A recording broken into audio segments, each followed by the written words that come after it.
Oh, yeah. My mic was off. I didn't fix the thing yet. It's 8:05. No, 8 o'clock.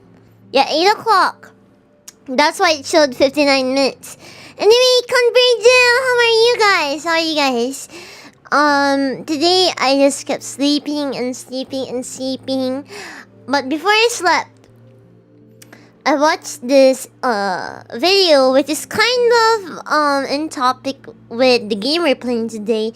It's called the Mystery Flesh Pit National Park. Mystery Flesh Pit National Park. Mystery Flesh Pit National Park. And I watched the video from Wendigoon. It's really good. I really like it. I really like the world building and the horror it gave at the very end. Yeah. You guys should read or watch about it. It's like how do I say this? It's creepypasta, but not in the wikipasta creepypasta wikia. It's in a blog that shows like brochures that were collected from the abandoned national park of the Flesh Pit. So the Flesh Pit was already abandoned, but this guy collected brochures from the abandoned park. And that's what you're seeing in the blog, and you can piece in together what happened for the park to be abandoned. It's really good. And it was kind of like, oh right, I'm playing NO UTA tomorrow when I was like watching that, because oh my god, I really love the world building there. Yeah, it's like an SCP. It's like an SCP. But like, if I think about it, there's a lot of SCPs that are basically like that, right? It's just like imagine living in an SCP that's like that. Like what's that again? The flesh one? Wall of flesh? No, that's freaking Terraria. Wall of Flesh. Yeah, it's really good. Saya is a real mysterious flesh pit. No, Saya is a sexy flesh pit. I've been a fan of flesh pits ever since Fate's Day Night. I'll check it. Yeah, it's really good. I don't think you guys are gonna be disappointed. I really like the world building, and like they put a lot of effort into like into it, like what it is, and like it felt like real brochures, you know. It felt like real brochures. Like, it wasn't poorly edited or anything like that. It was convincing, you know? If I was a kid and I watched or read that, then I would have believed it. And, oh yeah, one more thing. It's also one more reason why you shouldn't visit Texas. Because it's located in Texas. The Flesh Pit is located in Texas. And a lot of bad things happened in Texas because of it. So basically, let me just give you the synopsis. So basically, there's this flesh pit that people found, like these excavators found, and the government and like companies wanted a bite of it, you know, cause like wow, a flesh pit, because the flesh pit is a living creature, like a really big creature, like it's probably the size of the entire United States. And when the excavators found that, they found out about it too, and they wanted a piece of it. Like, they wanted to monetize out of it. So they turned it into a national park. And there's like dangerous, scary creatures lurking inside of it. But there's like soldiers and all that stuff that neutralize it anyway, or at least they try to. There's still safety measures for the visitors. But you know, they made a national park out of a living being creature that's like super massive. So of course there's gonna be bad stuff that happens, right? There's gonna be bad stuff that happens for sure. So yeah, that's basically the synopsis of Mystery Flesh Pit National Park.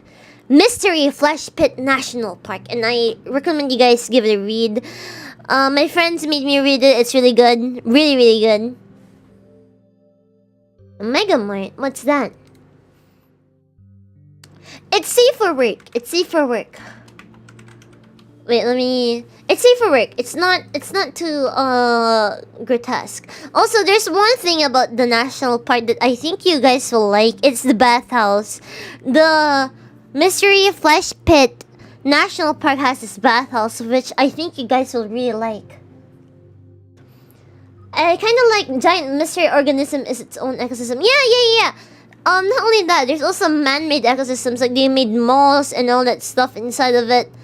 And it's really cool, because they literally hacked and slashed the creature inside to make more walls and rooms inside of it so that they could turn it into a national park. And turn it into its own ecosystem, you know? Omega Park, what is this? Park Omega. Wolf Cabin. What is this? Oh, Omega Mart, that Omega Park. Omega Mart. Meow Wolf Omega Mart? What is this? Omega Mart.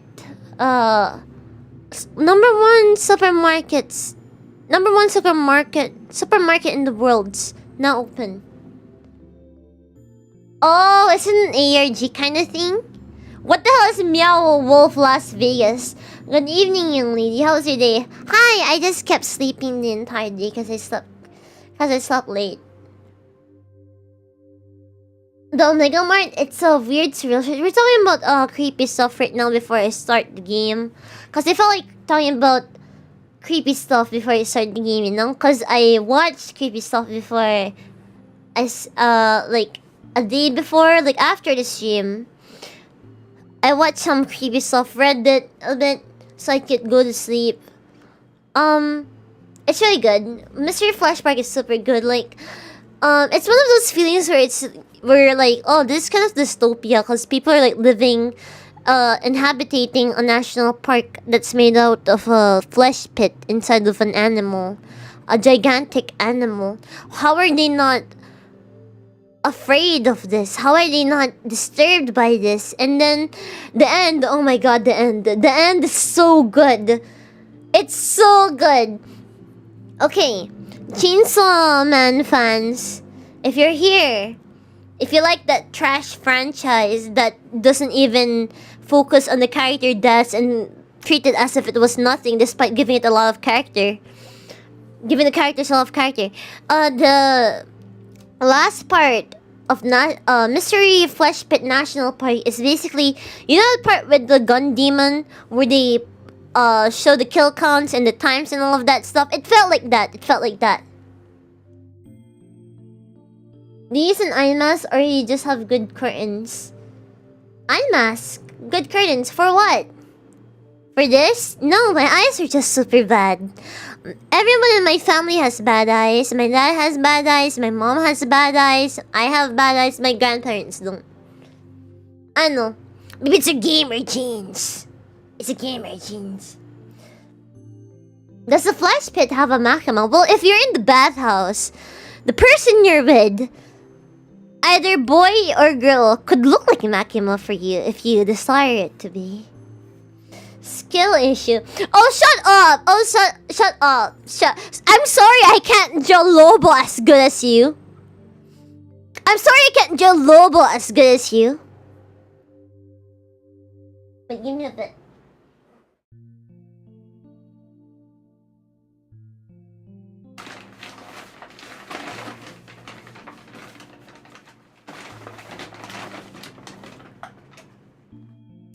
This freaking drink has a Ziplock in it. Ziplock that disables me from opening it. Unless I gnaw on it. Do you guys wanna see me gnaw on this Ziplock? I can't unlock it. You use eyeglasses or contact lenses? Oh, I use eyeglasses when I'm not streaming, right? But when I stream, I put contact lenses. That's why I don't have glasses right now. The thing is, I have really bad astigmatism. So people think it's my speech impediment that disables me from talking right. But really, it's just my astigmatism in my contact lenses. I'm like, yeah.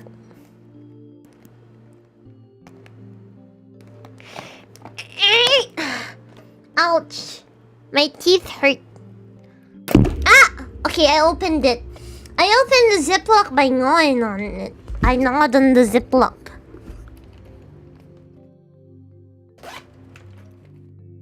Now my drinks are safe. I'll just drink one can. Your speech impediments because of poor eyesight? Yes, because I can't read properly. My teeth are fine. I have strong teeth. I always drink milk, so I have strong bones. I'm a hamster. I'm a real hamster. I'm a bijou. Anyway, enough about that Mystery Flesh Pit National Park, which you guys should totally watch from Wendigo or read in the actual blog itself. But it's hard to kind of piece everything together because it's like very not chronologically ordered. I love milk! It didn't really help me much in my growth though. That's a myth. So it didn't help. Anyway, let's read Sign the Others. Maybe you shouldn't always be drinking something you're allergic to. I'm not allergic to milk or lemon alcohol. Okay, so we're at Hiko's Fuminari, right? Cause if he calls Ryoko, then Ryoko's there to help the best friend fight Fuminori. But if he calls Fuminori, I don't think Ryoko's gonna be with him. Yeah, I have stronger bones. You cannot break my bones. Hope there isn't anymore. I don't think there's jump scares anymore. There's not really that much jump scares in No Uta. You're perfect the way you are, so that's okay. Thank you, Vigilante Dad Kun. Oh, wow, that. Oh. I forgot how loud the soundtrack is in my headphones. Let me make it louder here. Oh, that's okay. That was a jump scare for me. He calls for Minori. I think we didn't read this part, right? This is the ending.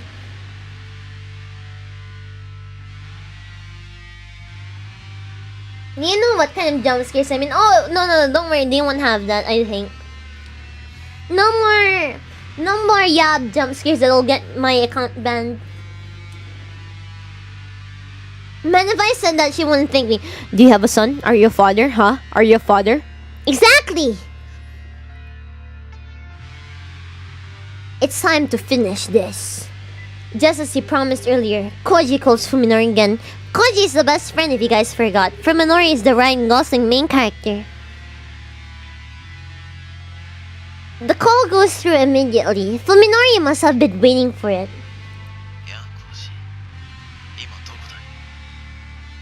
Because you have an ulterior motive. No, I don't. What are you talking about? Sheesh, you're so weird, Vigilante-kun.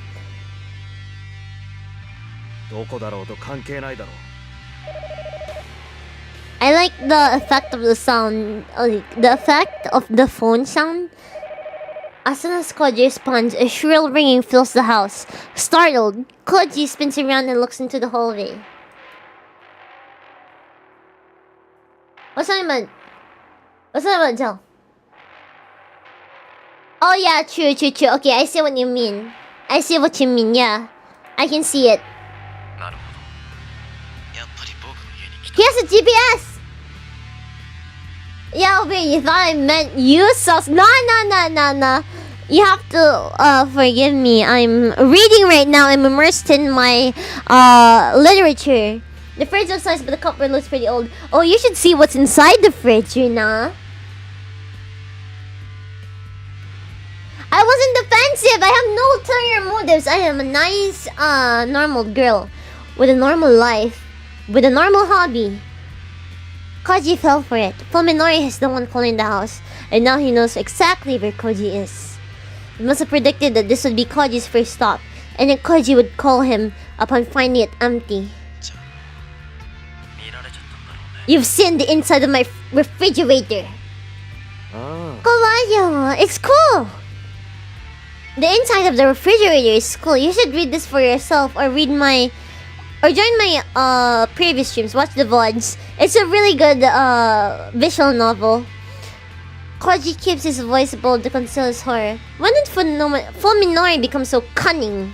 しばらく会わないうちにえらく悪食になったらしいな。一体 What do you mean by this? いや、僕はまだ一人だけ。 Only one filled up that fridge so fast? Fuminori replies up unapologetically, his tone upbeat. でも、買いたいだけなら3、4人ってとこかな。かなり慣れたよ。剣を切ったり血抜きしたりとか。 Koji no longer feels sadness or horror when faced with Fuminori's inhumanity. There's only the cold desire to kill the creature speaking with such revolting words with his friend's voice. 近江を殺したな。知らないっていうのは嘘だな。Oh no! I mean, technically he didn't kill Omi. 正直言うとね、最初に食べたのがもしかしたら近江だったかもしれないんだ。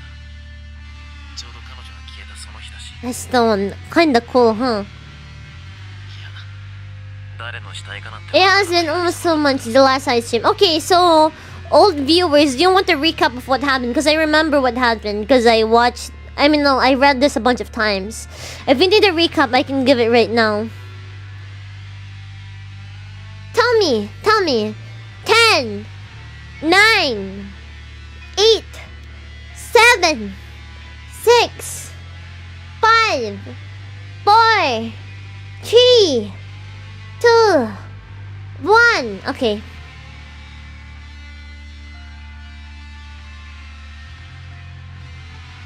You want a recap?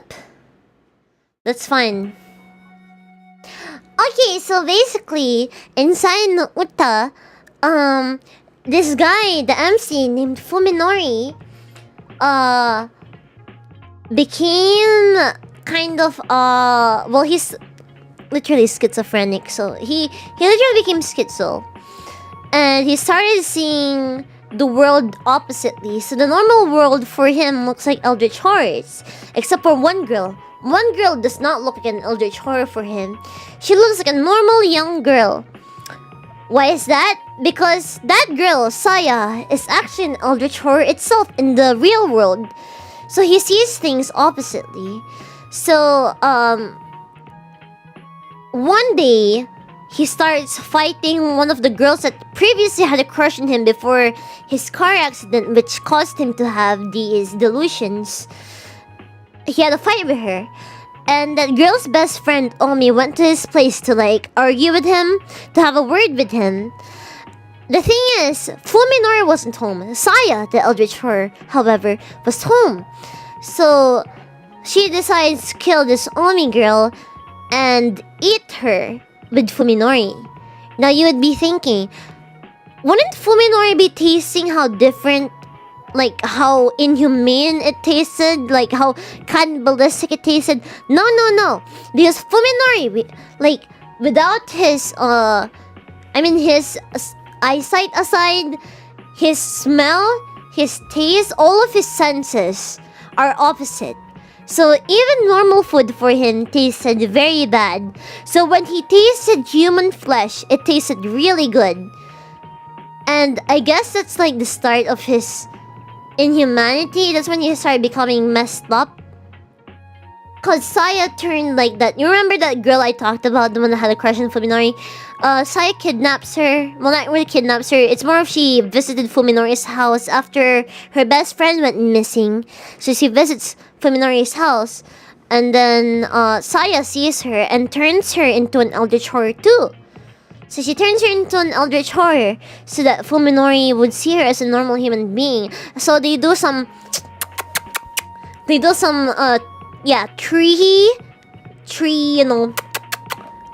try.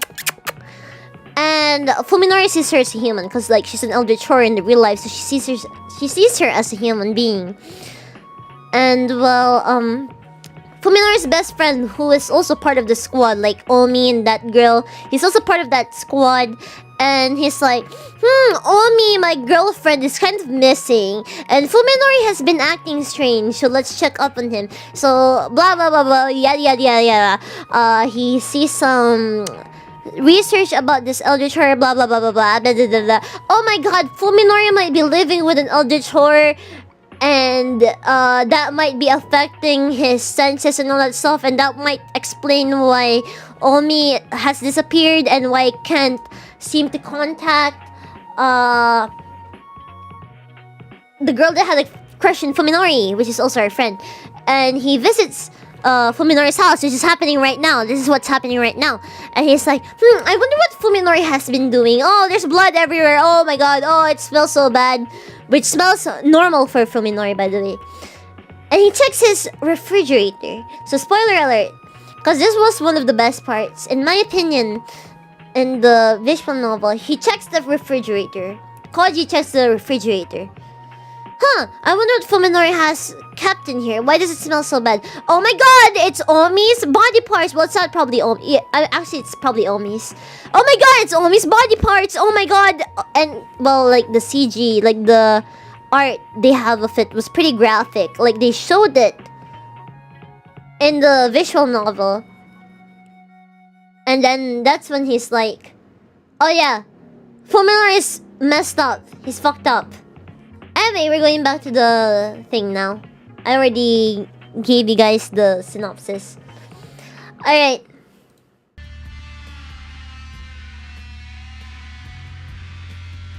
Yeah, there was a hand that looked like hers. I don't know if there was a ring or not. I just know there was a hand that looked like hers. I don't know.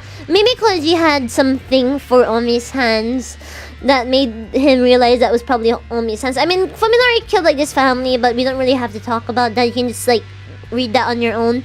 But like, those were Omi's hands for sure. I mean, if you had a girlfriend and you kept looking at her hands, you would know if that hand is hers, is right? I don't know. Intestines are tasty, don't judge. I don't eat pigs' intestines or chickens' intestines. I don't do that stuff, so I don't know. Well, if you had like that sort of thing for hands, then you would have realized that was your girlfriend's hand. Hi, Sekai! You walked in at the worst time possible, but hi! That's so in character of you. You killed Omi, didn't you? You bastard! You were lying when you said you hadn't seen her. I wonder. Which Fuminori actually he didn't see Omi because he was out of the house and Sayo was the one in the house and she's the one that killed Omi. Fuminori mother seeming somehow embarrassed. I guess the first one I ate might have been Omi. It was the same day she disappeared. Come to think of it, the body wasn't in any shape that I could identify. Would have been better if it was a who are you, lobster? Koji had already abandoned hope, but still shocked to hear of this lover's brutal end. I could have been Jello. I'll never tell. No way! Jello was my Oshi? No way. Jello was my Oshi during 2020 or 2021, was it? I forgot. I think it was 2020. No, it was... Yeah, it was 2020. Koji had already abandoned hope, but still shocked to hear of his lover's brutal end. Tsukuba too. Oh yeah, Tsukuba is the girl that had a crush on Fuminori. That's her name.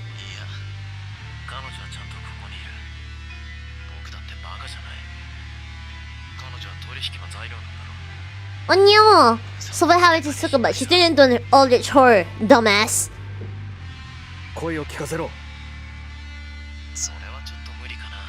Because she's an eldritch horror, she sounds like... She literally sounds like that. Fuminori's dismissive words further sharpened Koji's bloodlust. She was upgraded. I mean, from Fuminori's perspective, and I guess she was upgraded.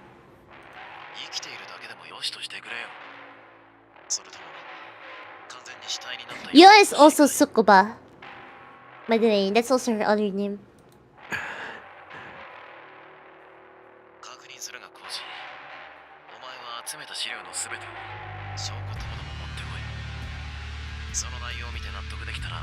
How did she go from watching this? How did she go from this guy to watching Eiji Konoi? Well, I liked Eiji Konoi from the very beginning, so like.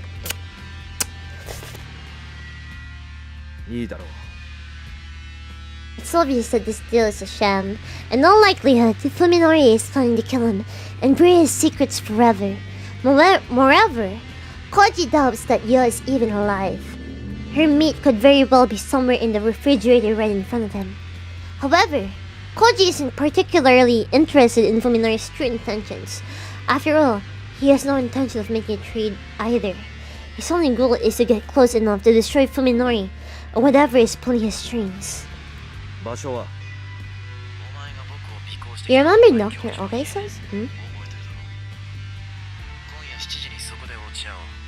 So Dr. Ogai is Saya's dad, whoever created her, or summoned her into this world rather. And Saya's trying to find him because Dr. Ogai has gone missing, and you know, Dr. Ogai was Saya's dad and she wants to meet her dad again. Spoiler alert, Dr. Ogai killed himself. Fuminori hangs up without waiting for Koji's response. Perhaps Fuminori too has sensed his opponent's intent. If so, then he has realized that Koji is not just the hunted, but the hunter as well. Oh, he said, no, you were there when I read it. So we're like duelists maneuvering for advantage. Koji smiles grimly as he pockets his iPhone. No, why did I say iPhone? Koji smiles grimly as he pockets his phone. It's astounding how much their relationship has changed, because they were best friends before. Fuminori was a normal guy. The question is whether or not to comply with the 7 o'clock rendezvous agreement. If this were a serious negotiation, then it would be wise to avoid preempting Fuminori in any way that could provoke his anger. What Koji and Fuminori are really doing, however, is trying to lure each other into a deadly trap. Koji doesn't know what Fuminori plans to do between now and then, but he's not about to let his enemy keep his initiative. The fierce bloodlust that has taken root in his heart is more than enough to energize his exhausted body. Koji leaves the death-filled house. He's tried more determined than before. Oh my god, my favorite CG ever. Today was the first time I've driven since my accident last summer. So we're in Fuminori's perspective. We're in Fuminori's perspective, the villain's perspective. The proposition was always too dangerous to consider, given my inability to recognize roads and cars. Things have changed, however, in the 3 months I've had to adapt to my condition. So his accident that caused his thingamajig has been 3 months ago. Mid-2000s best. I know what cars and pedestrians look like now, and even though I can't exactly see colors, I've learned to decipher lights and turn signals. Bro, they're all red. I still can't read street signs, of course. Nevertheless, I managed to make it safely to our destination with Saya and Yo in the backseat. It was Saya who came up with the idea for a new hideout, an abandoned building she discovered while living with Dr. Ogai. I thought it was 1 year before. In these hilly suburban residential areas, it's not hard to find thick patches of undeveloped forest just off the beaten path. Saya's old playground is located in one such secluded area, unaffected by the flow of everyday life. It used to be a privately operated sanatorium hidden among the silent trees. After the owners went bankrupt, it remained unsold and was eventually forgotten. After I left Saya and Yo at the hideout, I returned to town to make some preparations. Now I'm finally back at our new refuge. I liked this ruin from the moment I saw it. Mountains of construction materials and garbage litter the front yard, forming a serviceable barricade. This place looks even less likely to receive unwanted attention than our house. Since my brain sees human as revolting monsters, places they've been tend to stink or seem covered in filthy slime. Ruins like these, long empty or of life, are the places I find the most restful. They look the same. They look the same. They don't look any different. They look the same. They still look like eldritch flesh pit horrors, you know? ただいま I think this part is the same as the other choice, isn't it? I'm back. I mean, it's not that long. I could read it, right?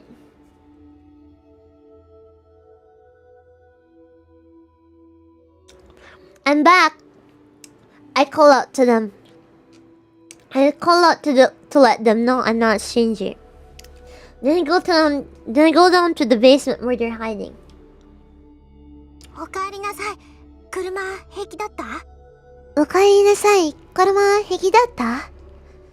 I have no idea what I just fucking said. もう全然問題ない。一方通行の標識もどういうのか分かったし、スピードさえ出さなければどこを走っても大丈夫だよ。で、そっちは？一通り調べたけど、やっぱりあれからずっと人が来た様子はないみたい。ここは安全だよ。What did you say? ここは安全だよ。そうか。ならいいんだけど。No, there's no stop, there's no romaji. I see. Let's hope it stays that way. I'm a little worried that this abandoned building could become a hangout for biker gangs or homeless people. And then they see an eldritch horror crawling towards them, and then they're gonna get killed and eaten by an eldritch horror and their human boyfriend. 多分表に積み上げてあるゴミのせい。あれ普通の人間にはちょっと耐えられないんじゃないかな。あれ、普通は人間。Yeah, that's all the part I know.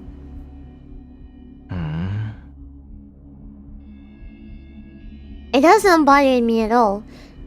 I rather like it, in fact. But of course, normal people would feel differently. で、ふみのりの買い物はいいの見つかった？ああ、もちろん。Oh my god, let's look at that CG. He does not look like a human being. He doesn't look normal. That's what I like about the CG. The axe looks cool. But Fuminori, you see, he's the monster he exactly fears in his visions. A 1 meter long wood axe, the biggest and sturdiest I could find. 刃渡り15センチ以上のナイフは銃刀法違反だなって張り紙してあるのに、その隣でこんなもの売ってるんだよ。お笑いだよね。わー、素敵、Fuminori-kun! I grabbed the axe with both hands, testing its dependable weight, then swing it like a baseball bat. The lay still blade switched through the air right where a person's neck would be. Yo, who sprawled out on the floor, flinches at the sound and curls herself into a ball. 切れ味とかどう？用で試してみたら？ Jesus Christ, I forgot how messed up Saya is, and I forgot how high her hairline is. But you know what? It's cute. Whatever. いや、それはちょっと。それはちょっと。Why am I voicing Fuminori?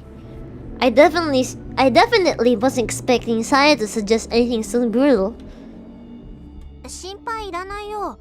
今のような体だったら刃物とかの傷は割と簡単に治っちゃうから。いや、それにしたって痛いだろう。そっか。うん、そうだね。Remember when Saya was creeped out by how inhumane Fuminori was? If you're gonna hate Saya, hate Fuminori more. It must have slipped her mind completely.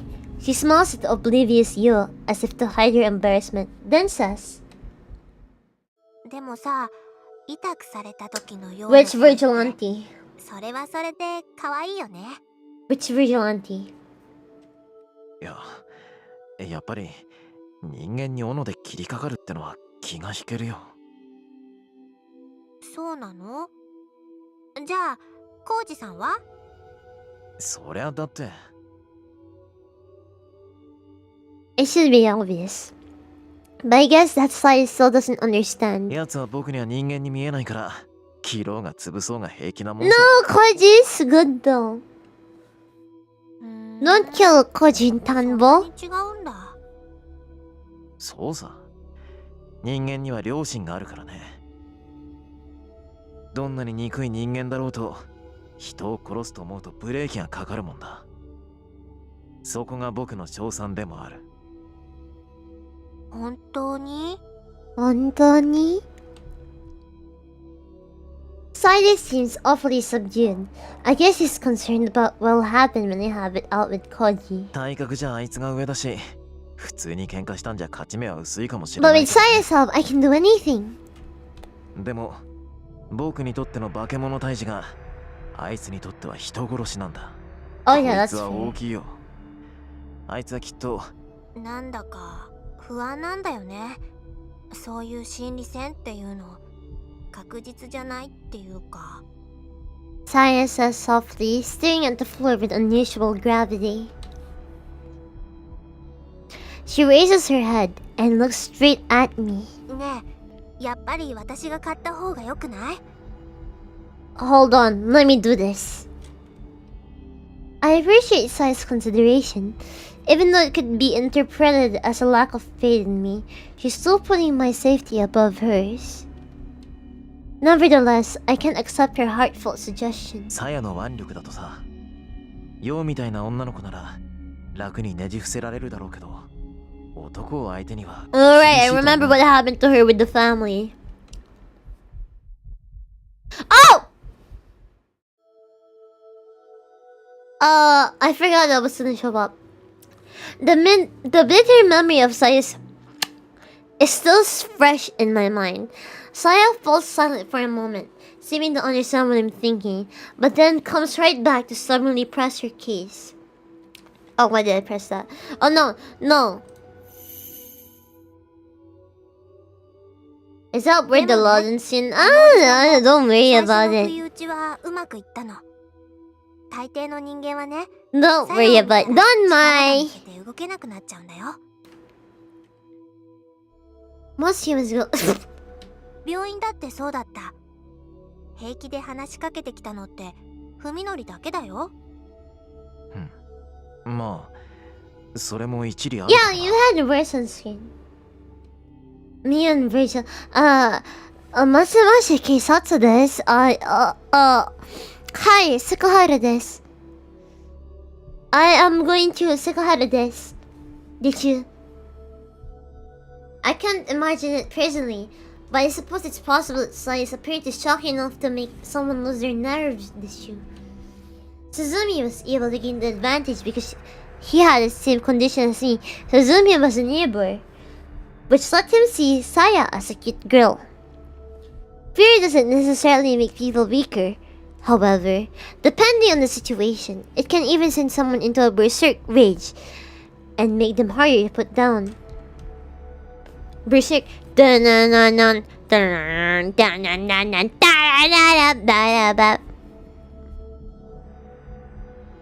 other words, such a tactic would be the same sort of gamble that Sai is worried about. じゃあさ、サヤ、こういうのはどうだろうか。 Alright, Saya, how about this? When I tell Saya the new plan that just popped into my head, her gloomy frown turns into a bright smile. それめえやん。文則って頭いい。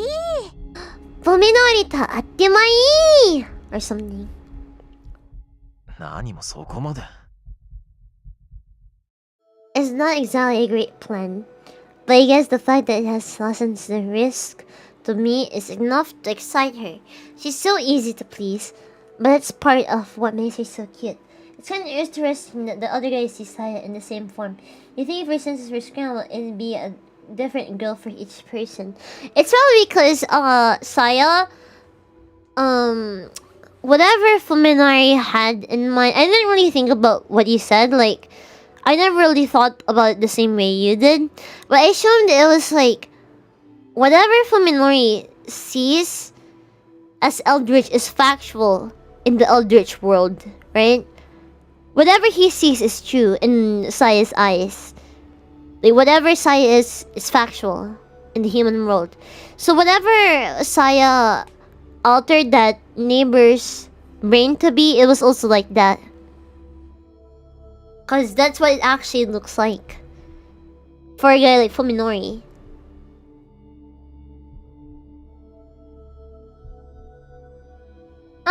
No, I don't think it's cause Saya. because she was influenced by Fuminori. I feel like Fuminori's sense of what the world is in eldritch horror is what it actually is in eldritch horror. Like it really looks like that. Like everybody that has Fuminori's condition would see it the same way as he did, because that's like the alternative. Let's say it's the alternative timeline, right? It's the alternative world Fuminori is living in. That's what it actually looks like. So everybody sees the same thing if they had Fuminori's condition, because that's what it actually looks like. I don't know if that makes sense. I don't know. I'm still the XQC VTuber, so like. で、いつ頃来るの？コウジさん。Saya did his medical records and figured out how he worked. Oh yeah, actually now that you said that, I have nothing to say to that. But that was my theory ever since I first read this. 今朝あれから電話があってさ、とりあえず関係ない場所に誘い出してある。少しじらしてやろうと思ってね。Oh no, they're gonna kill Best Boy Koji. やっぱり暗くなってからがいいよね。It made sense. Well, I'm surprised. Wow, it'd be best to take care of him after it's dark, don't you think? ああ、頃合いを見計らってここに誘い出して仕留めよう。ここなら誰にも気づかれないからね。せっかく人間一人分の肉が仕入れられるのに。Then kill more humans. Actually, animals would work fine with you, right? As long as it's raw. 他の動物を誘う餌にできないか？ Oh, actually, yeah. 野良猫とかカラスをおびき寄せてさ。You know the sad part about Saya? I don't know if you guys remember this, but it's the fact that Saya tried to cook normally for him, and the fact that Fuminori tasted it like bad. He tasted it badly, means that Saya's cooking was actually good in terms of human senses. So that means Saya actually worked hard so that she could cook normal food for Fuminori, which he, perceived as bad because it was good in human terms, in human, senses. それ危ないよ。万が一取り逃した時。よそに持っていかれて他人に見つかったら大騒ぎ。 Saya's awesome, but Fumi is the real monster. Yeah. If you're gonna hate Saya, hate Fuminori more. Exactly, exactly what I said before, right? Saya was creeped out by Fuminori's inhumanity. It was more of Fuminori being fine with it. Like, oh no, this is fine, Saya. That made Saya fucked up. Like, that's what made her accept. Okay, so whatever I'm doing right now is fine, right? Because Fuminori is not bothered by it. But she was willing to adjust for Fuminori. そっか。 Yeah, she tried her best to be human.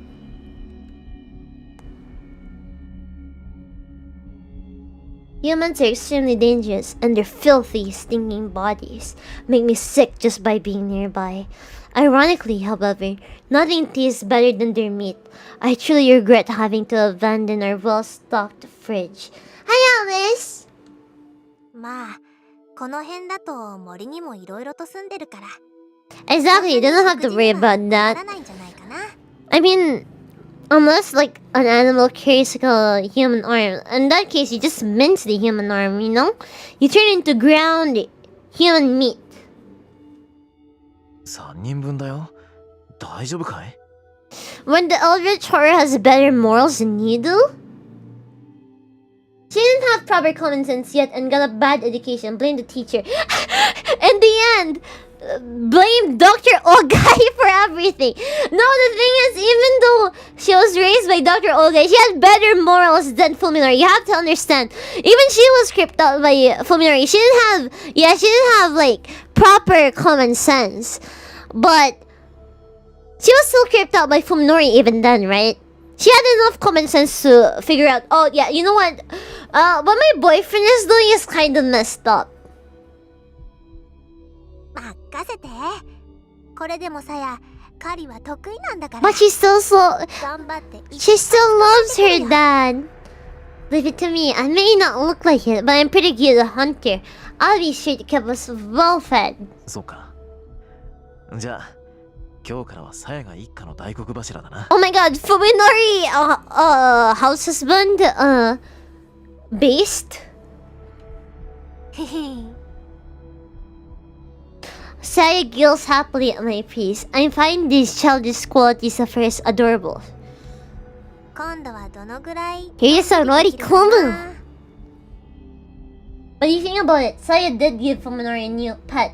I mean, that was because Fuminori was like, oh, Saya, I was so lonely because you're like the only person. I want more friends. It's Fuminori's fault. Saya did nothing wrong. I wonder how long we'll be able to relax this time. Fuminori is human at first, so she manages that. But as Fuminori tries to match Cyan because, wow, I didn't know you could be this smart, Vigilante Kyun. And because of Monster himself, he drags her back. Exactly. Wow, you're so smart. I didn't remember Fuminori asking for a friend. Didn't he say something like that? Like, oh, sorry, it's actually kind of lonely. Like, I like having you around, but still kind of lonely, you know? And then Saya was like, okay, I'm gonna get you a friend. Don't worry, Fuminori-kun.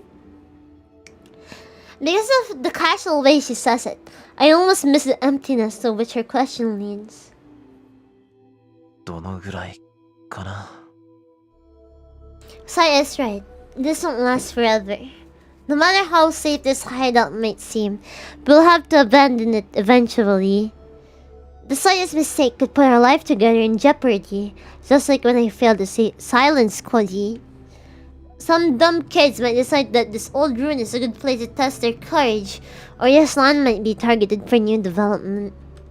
In order to be together with Saya, I have chosen to live apart from society. We will never find lasting peace in this world teeming with humans, unless we can somehow escape from it. 長い旅だと思えばいいさ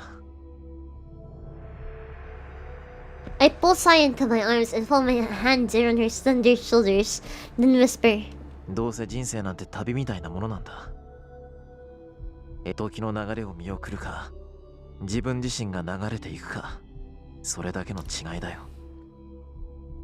そうだよね Saya smiles softly, perhaps in resignation, perhaps in sadness. Either way, there's peace and contentment in her expression.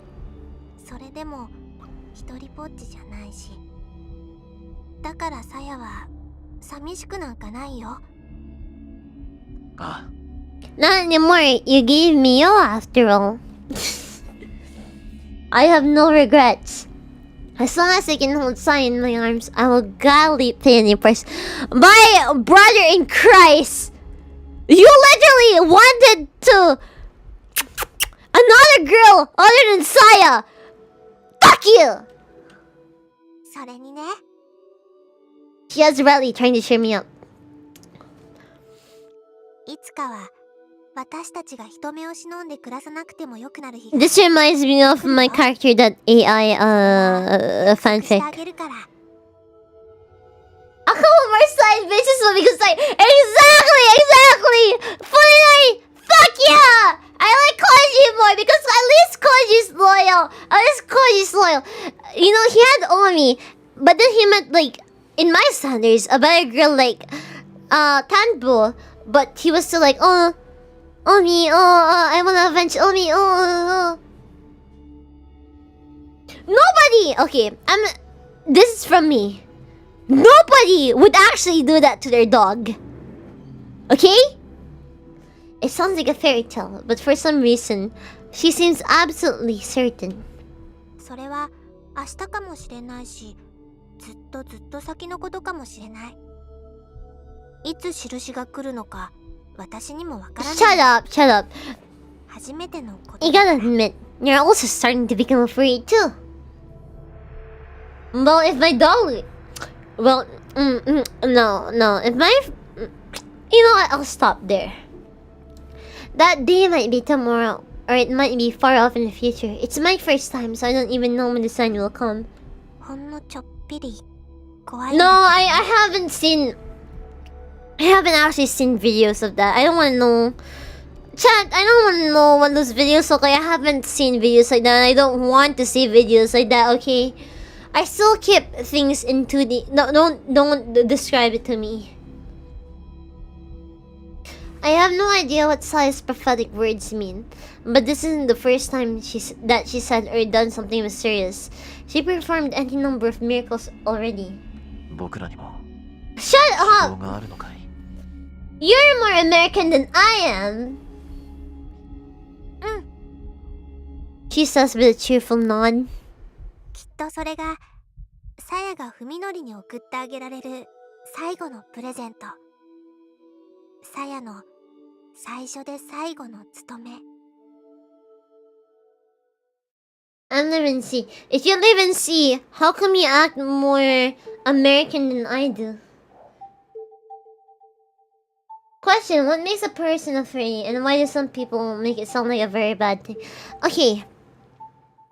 Actually, this might be a pretty... controversial topic, so I don't know if I can go in detail with it. But,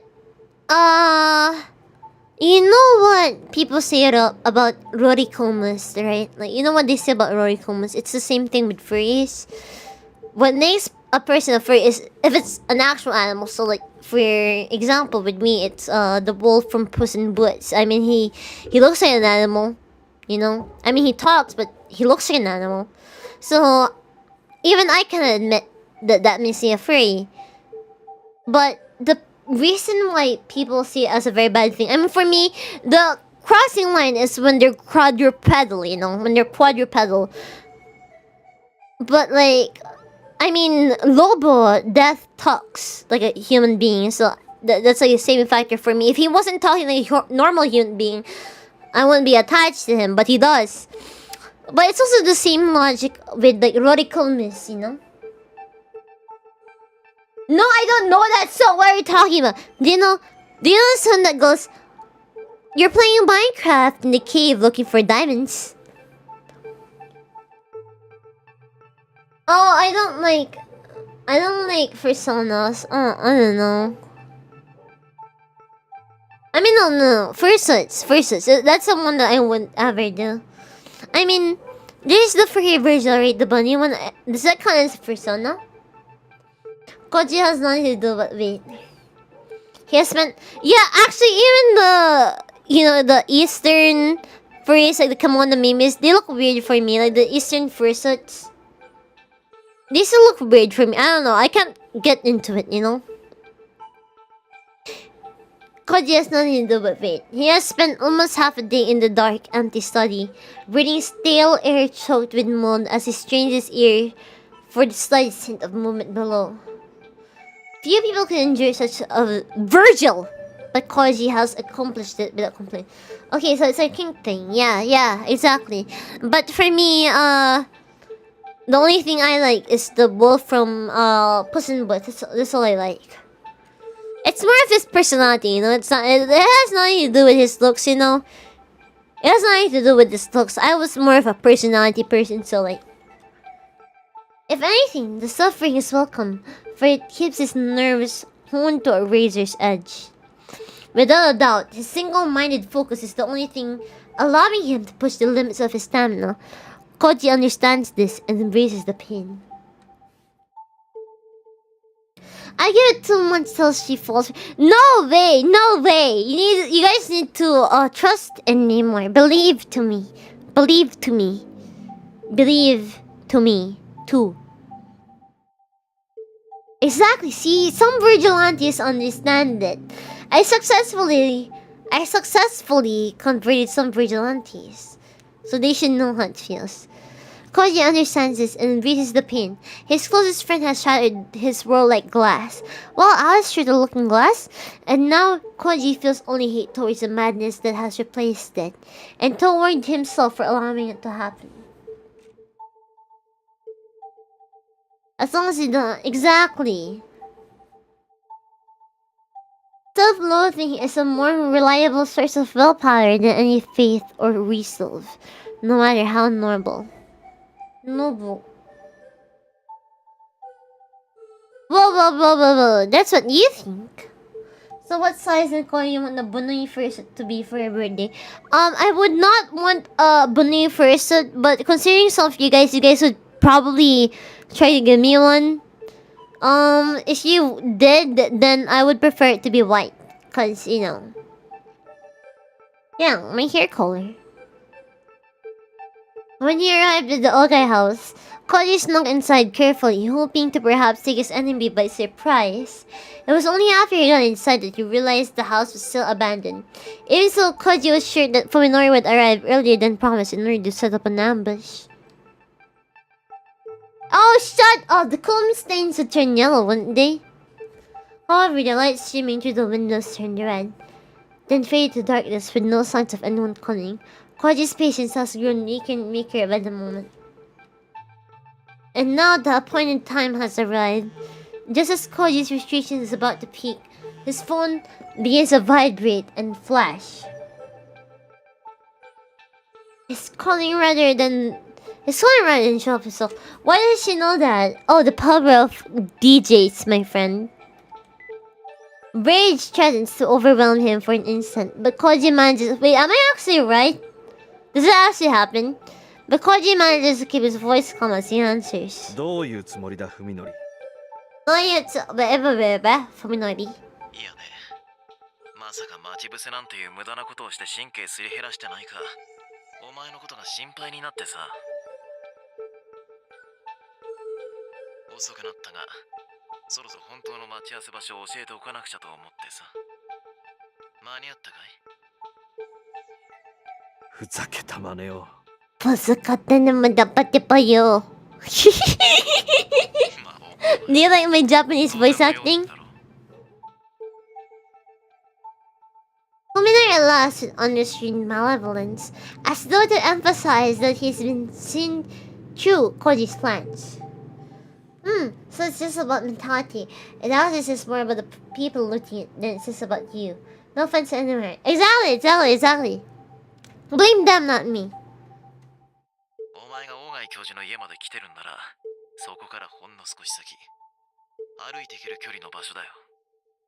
僕とヨウはそこにいる。まずは車に戻ってカーナビを見ろ。ところ番地教えてやるから。今度こそ信用できるっていう保 Meet 証 me は。 behind the abandoned house, Koji. 疑わしければ来なくていい。尻尾を巻いて逃げるがいいさ。Fuminori hangs up immediately after speaking his challenge. Koji leaps out of his chair and kicks it across the room, unable to find any other outlet for his rage. He has no choice but to do what Fuminori says. His stamina is already exhausted. Only his obsession is keeping him going. If he allows him even a moment of rest, he fears that he'll never again find the strength to face this madness. Understanding, okay, I'll try. I'll take it from that Vigilanticon. The game gives you a great life lesson called the damn cops. Yeah, why would they call the damn cops? Why do they always not do this? Oh, scary call doing jumping from the building. Ooh, don't call the cops, just confront the leader. Ooh.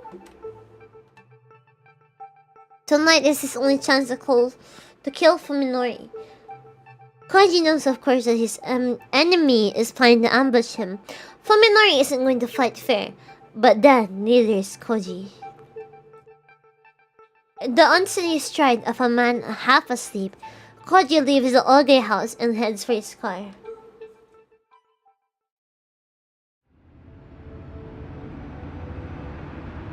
Only the base of these foothills have been developed for housing. The address Fuminori gave Koji is outside of the area, in that thick forest that still covers the mountains. It's that part in Yakuza 0 where Kiryu's like, Nishiki, you're no longer my kyodai, and abandons him in the forest. His car's GPS shows a road that leads nowhere, but according to Fuminori, there should be an old abandoned sanatorium there. It's definitely a place that no one could find, not even by accident. Maybe this next stop will be the last. Forest and puta. Tangina mo! Paano kasi? Ha? Malalim kasi boses mo eh, gago! Koji drives up the steep incline, soon leaving the residential neighborhood behind. Even though the hands of progress are right at its doorstep, the undeveloped forest is darker than he expected. Look! Look! I have a speech impediment, okay? I have a speech impediment. I can't say the word R correctly. It turns into W sometimes, but I try my best. I know I try harder than you guys. Sorry, Bridge, I'm with them on this one. It did sound like forest. It's a at least they're nice about it, but vigilantes are mocking me about it. No, forest doesn't mean anything in the PH. Oh no, I'm starting to understand Tagalog due to continuous. You're not Tagalog? I thought you were. Yeah, exactly. So at least some vigilantes understand me here. Oh, sorry na! Kung marunong ka mag-Tagalog, ako hindi! Hindi ako marunong mag-Tagalog! Napupunan ako eh! This looks like a great place to live in secret, or to kill someone and hide the body. Oh, wait, what? Places like this, lost and forgotten, aren't found only in deep jungles and hidden valleys. Holes in the world are everywhere, even in the midst of civilization. Shut up! Entiendo faz sentido. What does that mean? Old Spanish I know is corre gatito. Corre conejo. A broken down gatepost only appears in Koji's headlights, like a ghost rising from the darkness. It looks like this is the final stop. He rolls up the gate and turns off the engine, giving himself the silence of the forest. His phone rings. His phone starts ringing almost immediately. He doesn't need to check who it's from. 着いたぞ。着いたぞ。聞こえてた。聞こえてた。Welcome to my new home. Fuminori is nearby, close enough to hear the sounds of the engine. A shiver of excitement shoots up Koji's spine. 中に入ってこいよ。ヨウも待ってる。Come inside, Yo's waiting. Fuminori hangs up without another word.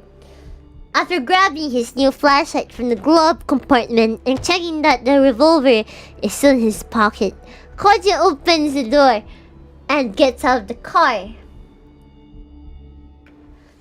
Something weird. What do you mean the chill? I speak normally, the chill. Mountains of trash litter the front yard, forming a serviceable barricade. Koji sees everything from small refrigerators and mopeds to huge chunks of concrete and plaster that must have been abandoned by construction workers. The fact that they could get away with leaving all this stuff behind shows just how remote this place is. The moon is brighter than useful, allowing Koji to just walk through the front yard without tripping on debris.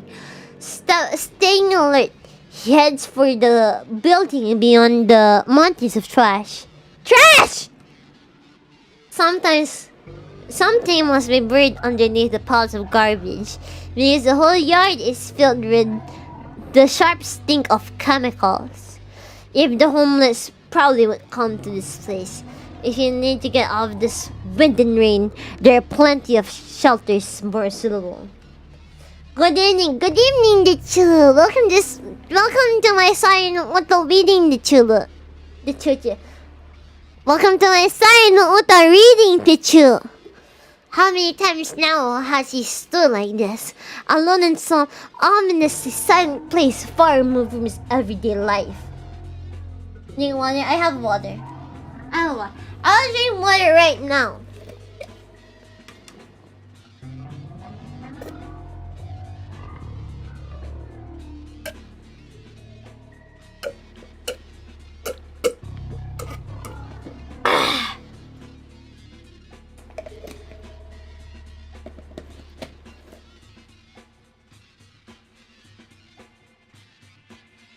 How many times now has she stood like this, alone in some ominously silent place far removed from his everyday life? Dechiba! There you go. Sneaking into deathly quiet houses to find traces of unimaginable happenings has become as normal as going to class. The houses that he explored before were like freshly shed cicada shells, empty and dilapidated, but with traces of the life they had sheltered. This place, however, is different. A perfect ruin. Its walls and pillars rising from the dark forest like an army of ghosts, with no signs at all that people once lived.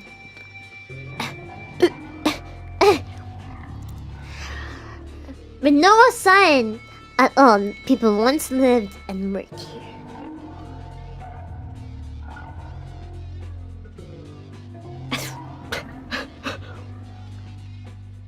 Could we do Higurashi? Actually, I want to read Uminako again. But in the beginning, Gira told me that we cannot read Uminako because Digisanji couldn't read Uminako. But I don't know. Whole Life didn't allow Kali to stream Persona 3, right? But like, MIRIA could stream Persona 3. KoMETA allowed her to, so I don't know, I'll ask again. The structures resembles a skeleton more than a shell. Time and the elements have stripped it off its former shape, and now there is only death. These VTubers playing Uminako, I thought it was like Discord broadcast.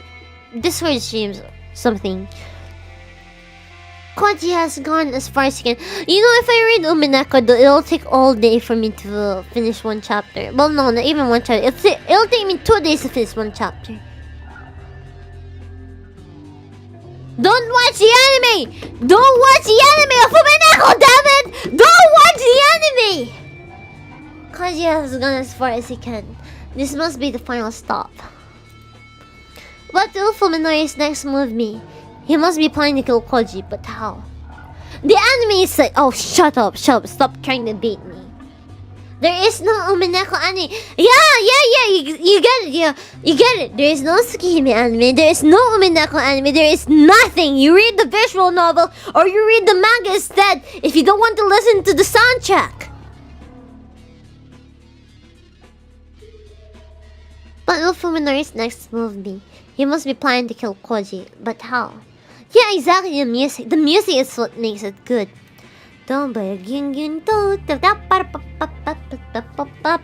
Just as he's about to turn on his flashlight, Koji reconsiders. If he wanders around with the flashlight on, he'll be broadcasting his exact location. That will give the advantage to Fuminori, who's probably lying in wait for him right now. He holds the light before him in his left hand, and his finger poised on the switch. In his right hand, he raises the revolver, keeping it pointed in the same direction. Now ready to fire when he turns on the light, Koji steps quietly into the dark ruin. It takes a while for his eyes to adjust, but even when they do, he has only moonlight streaming through empty windows to guide him. Everything appears gray and distinct. When the moonlight make it look blue, I'm not sure. I didn't really go to abandoned houses at midnight. How about you, vigilantes?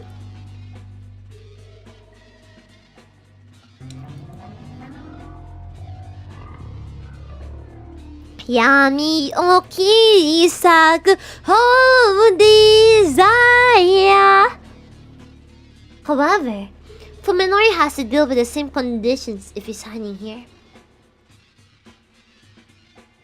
It'll be blue. I know my place is blue at night. Oh, that probably looks super cool. I wish my place will look blue at night. It just looks white or gray. I don't know. I would have believed this, but I'm pretty sure anime would have it as blue instead of gray. This is a battle of nerds, exhausting and deadly. When the first to make a sound and give away his position will lose. The rooms on both sides of the hallway are all open. Some are even missing their doors. Koji creeps up to each entrance, checks to make sure no one is inside, then carefully proceeds on. Yeah, it's pretty blue lighted. The stink that he noticed in the garden has changed. Now it smells more organic, like rotting meat. It's the exact same smell that filled from Minori says, "Hi!" Sorry. "Hi, Umineko Reddit. Hi, Umineko Reddit. I'm, Virgilante-kun, a long-time fan of Umineko. I'm reading Umineko on stream weekly on my YouTube channel, a VTuber, Virgilante-kun Real." That's how you guys are gonna sound like if you become VTubers. I'm not saying any names. Don't gaslight me now. No, that's what real fun is. Moonlight is no right. Snow practically glows in moonlight. Doesn't... it was early morning when I saw snow last time in the States. It's an actual post. Oh, sorry, I'm not a fucking Reddit. I don't use social media that much because I'm not chronically online. The stink that he noticed in the garden has changed. Now it smells more organic, like rotting meat. It's the exact same smell that filled Minori's house. Yeah, I don't even use Reddit. I just Google. Yeah. Okay, you outed yourself as a Redditor. Wow. No wonder you get along well with that one vigilante that found me through Reddit, did you? No wonder. Squish. Oh, wait, how... Koji freezes and stares down the hall. It was a wet sound that he heard just now, like someone dragging their feet through a swamp, and it came from the room at the end of the hall. Oh my god, he's literally a member of Lores. Ew, laugh at this user, he's from Lores, the two. Something is there, something alive. Koji keeps towards the sound, his light and gun at the ready.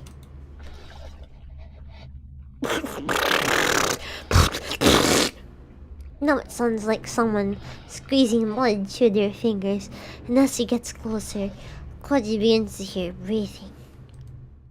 Maybe Fuminori? No, that's impossible. He should be waiting for a chance to ambush Koji, not making careless noise. As he proceeds, the strange sound coming through the cracks in the concrete walls grow clearer. Okay, fine, Vigilantes, I'll do this for you.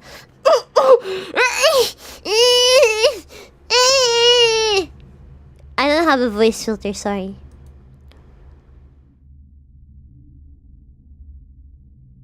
I will blur.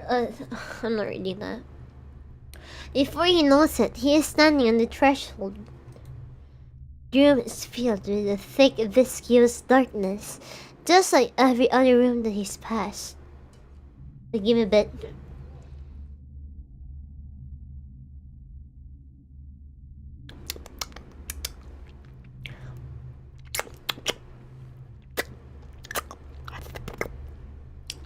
There's more than just darkness, however.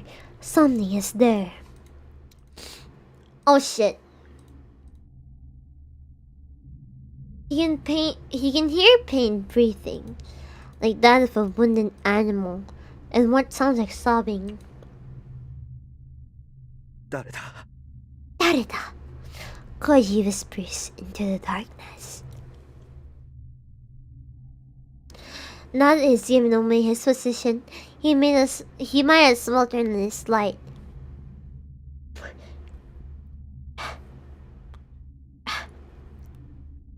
I burped 3 times. For some reason, however, Koji feels that to do so would have disastrous consequences.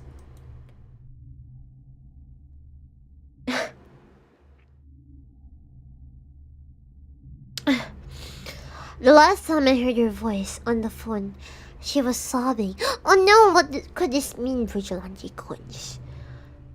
Luigi suddenly stops. And then... Koji! Koji! Your burps are so... No, what happened? Oh, when I burp now, I put my fist on my mouth. It's something this sort of burp. Something like this, it sounds like this. Makes it a bit so it sounds... You don't hear it anymore. So it's just like that now. A whisper comes out of the darkness, though not of human voice, not by any measure. It speaks some blasphemous semblance of human words. A nightmarish flash of insight connects the dots in Koji's mind. Tsukuba? It can't be. Yo doesn't sound like this. She doesn't smell like this.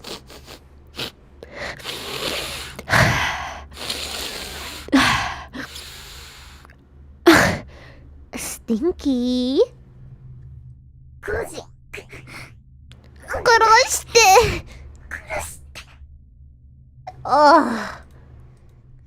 But it's not Yo. But if it's not Yo, how does it know his name? Why is it begging him for help? Oh no, Vigilante Cons, what's gonna happen to you? No, it can't be Yo.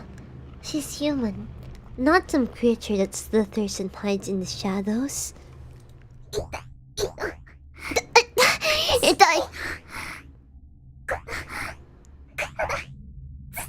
I have no idea what she said there.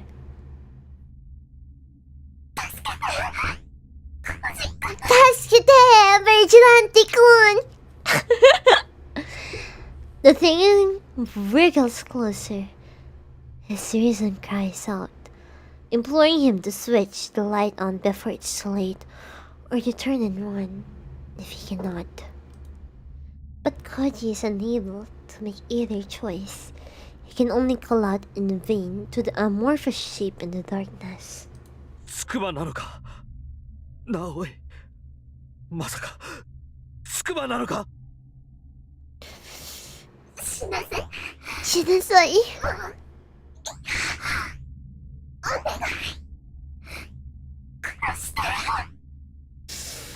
Something soft and slimy slides over Koji. Says, "Oh no, not this part!"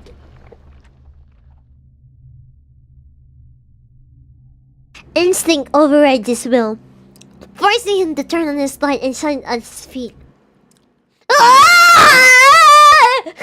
He's gonna be like that. The white beam reveals everything.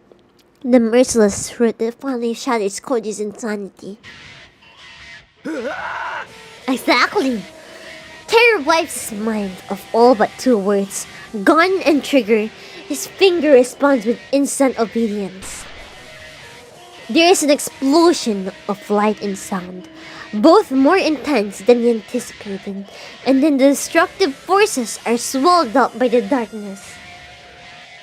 His ears are still ringing from the bang, but he hears a weak voice coming from the shadows.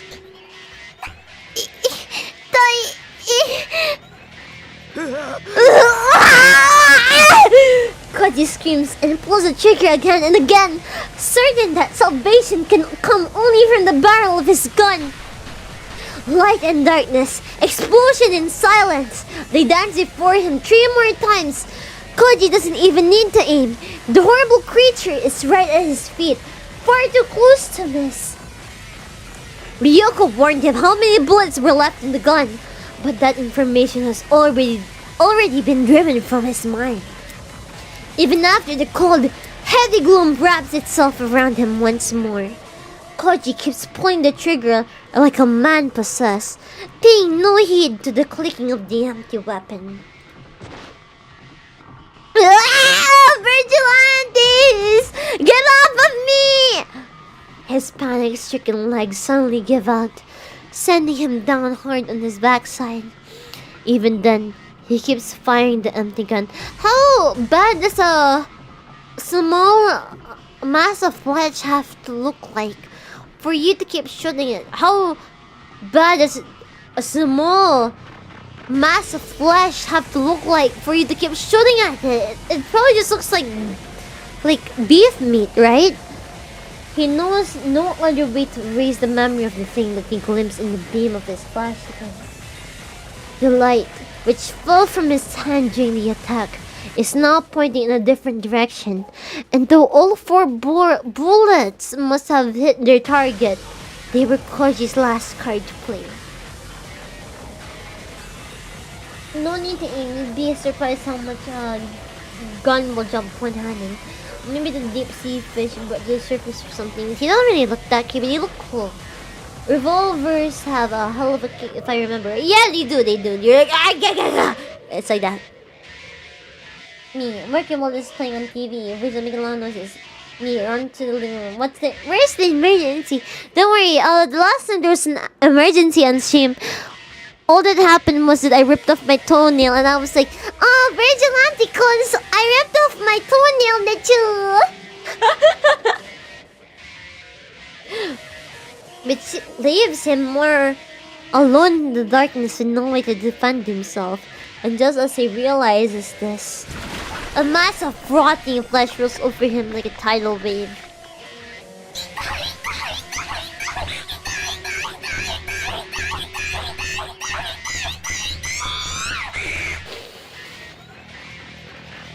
Akasupa, I'll do this. Akasupa, I'll do this.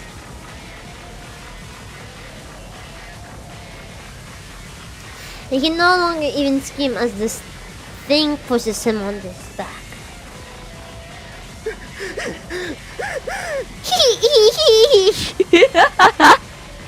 With fear seizing his throat in an iron grip, Koji struggles desperately against the monster as it crawls up his body towards his face. Covering his face with his left hand, he scowls slowly along the floor with his right, searching for a way out that doesn't exist. This looks creepy, so I take my leave. Have fun, y'all. Oh, and it gets better, that you. And I'm going free to choose. Are you sure you don't want to hear the die? That goes higher and higher, that you. His mind is that of a free animal, empty of everything but primal, that you. And that is why, when his right hand closes around something hard at the last moment, he recognizes it instinctively as a weapon. That's what I want, sounds like. Do you get robbed again? Putting every ounce of strength into his arm, Koji swings a heavy object at the creature on top of him. Ooh! Here's a thought of a blunt object striking something soft and wet, and then Koji's attacker rolls off him. As soon as he's able to move again, Koji leaps to his feet and grabs his new weapon with both hands, brandishing it like a charm to ward off evil. Only now does he realize that he's holding a rusty steel pipe. I don't know soft and wet. Is it a JoJo reference? I didn't read after JoJo Part 6. But I need to... Okay, I finished... Burp.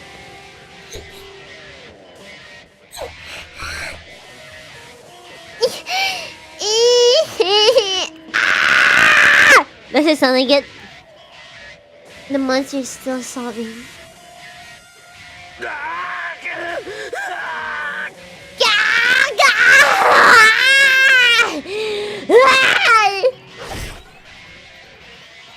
With a cry that is part scream, part roar, Koji raises the steel pipe and brings it crashing down on the cowering creature. He hears this wet sound, feels a blood-chilling sensation of its thick, soft flesh absorbing the blow. This combined to evoke an instinctive loathing that wiped his mind of all but the urge to destroy.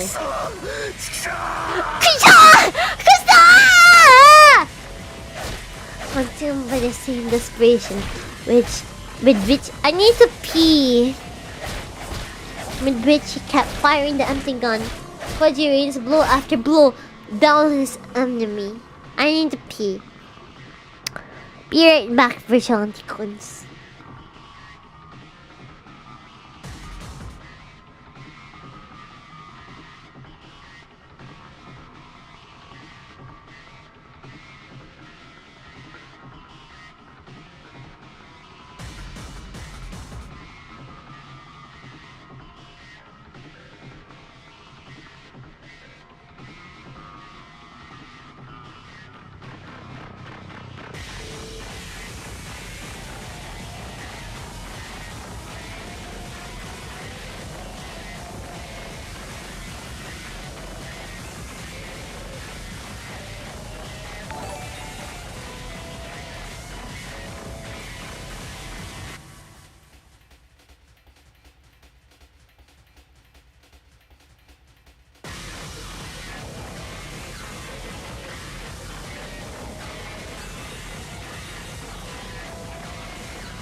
I am back, Vigilante Juice. Thank you for the super chat, Jelopon. Thank you for your super chat, Scribble Dark. I'm going on. Consumed by the same desperation with which he kept firing the empty gun, Koji rains blow after blow down on his enemy. After a 10th blow, it stopped sobbing. After the 20th blow, it stops moving. And after the 30th blow, it begins to feel and sound more and more like he's spitting a puddle of viscous liquid. Koji doesn't stop trashing the creature until he recovers enough of his senses to realize that whatever it might have been before is now nothing but a corpse. I need to pee. The way you said it sounds like exactly how kids wake parents up in the wee hours of the night. But you want to pee. To pee. I'm scared of the dark. Vigilante school. I'm scared of the dark. Like that? There might be monster in the bathroom. And then your parent will have to be near you in the bathroom while you pee. I used to do that before. My parent would be near me while I pee because I was so scared there was a monster. Koji doesn't stop trashing the creature until he recovers enough of his senses to realize that whatever it might have been before is now nothing but a corpse. The pipe in his hand, covered with unidentifiable fluids and filth, suddenly feels unbearably heavy. No, your mouth is not open. 20 years of memories in the light of sun, if they were indeed precious to him, then he should never come to this place. What's wrong? Lives flashing before your eyes? The black flames of despair rise within him, consuming fear and revulsion and pity. Only rage and hate remain. Every cell in his body cries out for vengeance. Oh, vengeance. Revengeance isn't the word, by the way. For the blood of the man who poisoned him with truth and tore him from the womb of innocence. And then Koji, slave to hate, hears the sound of someone sneaking up behind him. Koji whirls, swinging his pipe with all the force he can muster. His enemy hastily leaps back to avoid his strike, surprised by his failure to catch Koji off guard. Twisted shadows dance in the beam of the light on the floor. Readying his pipe for the next blow, Koji faces off against his second attacker. Kuminori! Before this moment, Koji could never have imagined that he would ever speak his friend's name with such hatred.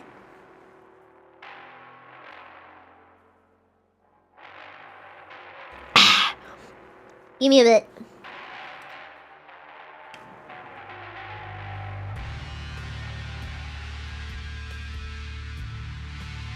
おいおい、今の一振り、まるっきり手加減抜きかよ。Even now, Fuminori is smiling as though the huge axe in his hands is just a sick joke. 参ったな。It's literally Patrick Bateman. Yeah, if you think about it, it's literally Patrick Bateman. Like, I don't care, I'm looking for the picture now. I'm looking for the picture. No, I don't care. I don't care how long it takes, I'm taking it. Oh, where is it? Doko, huh?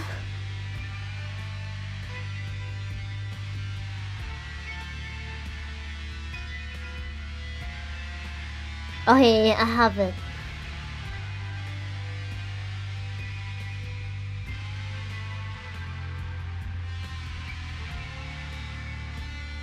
Literally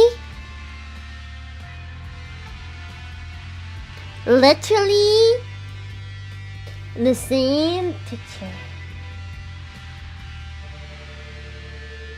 Right?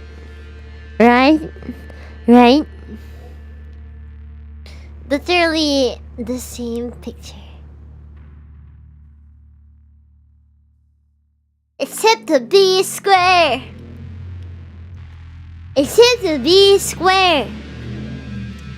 Okay, moving on. Let's focus on the VN. 迷うだと？俺が貴様に？ Koji sneers too, unable to contain his contempt for the notion. 貴様、近江をどうした？筑波に一体何をした？それを考えてもまだ俺が貴様を殺すのに迷うだと？そいつは言いがかりのつけ方が逆だろ、コウジ。My dad's scolding my dogs. Fuminori growls, looking sadly at the pile of dead flesh at Koji's feet. コウジの分際で僕の世をひどい目に遭わせやがって。世の10倍は痛めつけてから殺してやる。覚悟しろ。Now he's teasing him.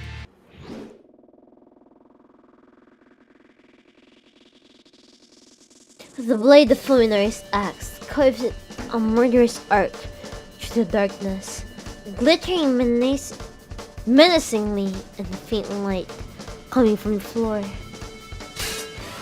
Koji raises his pike to block the ferocious swing.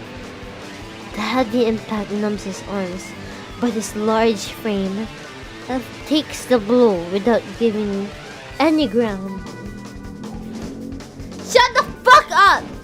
Fuminori presses the attack, delivering a second blow and a third. His axe, designed for chopping down trees, is deadlier and more durable than the piece of pipe Koji found discarded on the floor. Each strike Koji blocks sends chunks of rust flying from his makeshift weapon. He can't win as long as he's on the defensive. He needs to create an opportunity to attack. Come on! Koji blocks a crushing downward swing, then pushes back hard before Fuminori can pull away, throwing him off balance. He played fighting games. Fuminori stumbles backward, then plants his feet to steady himself. Taking advantage of his opponent's temporary immobility, Koji delivers a punishing low kick to Fuminori's outer thigh. Fuminori grunts and retreats, swinging his axe wildly to prevent Koji from following up with another attack. Koji, however, does not press his advantage. He just stands where he is, calmly spraying Fuminori with a stare. お前喧嘩に慣れてねえな。 And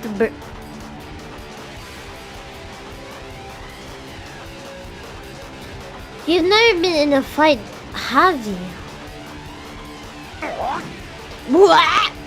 Fuminori roars and comes in for another attack. But the damage to his right leg seems to be slowing his swing. Easy blocking the axe with his pipe, Koji waits for Fuminori to exhaust himself. Fuminori delivers blow after heavy blow, howling savagely all the while. What he does not realize, however, is that the situation now favors composure, not brute force.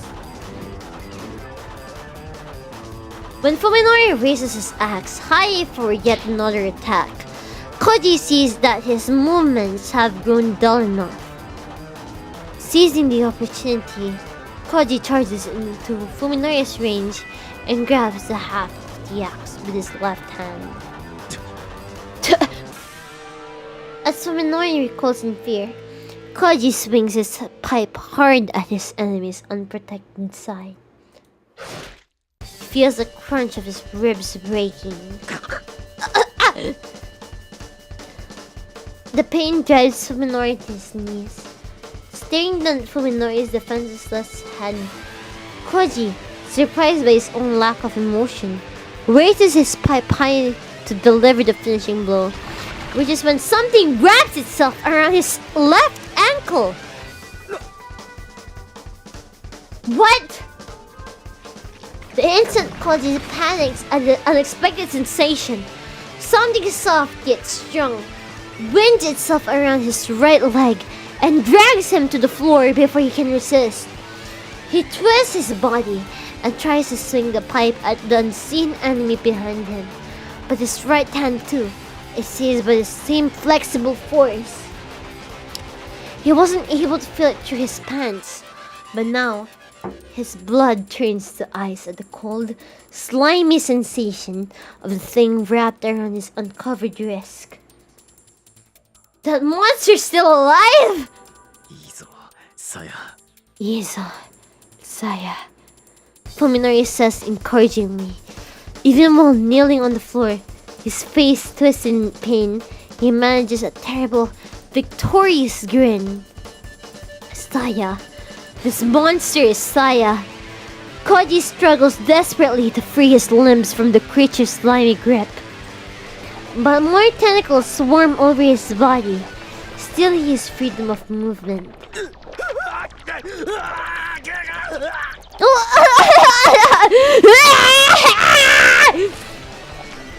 The horror has already driven Koji half mad. Just imagine the creature's appearance is enough to send him into a mindless panic. How bad could it be? You can just imagine a beef, right? Like a massive beef. His scream is suddenly cut off as a slimy appendage teases his throat. This most deadly tentacle isn't just cutting off his windpipe. It's trying to snap his neck. And it's getting tighter. Thank you, boy Chaos108 for being a vigilante too. Welcome to hell, the two! Ah!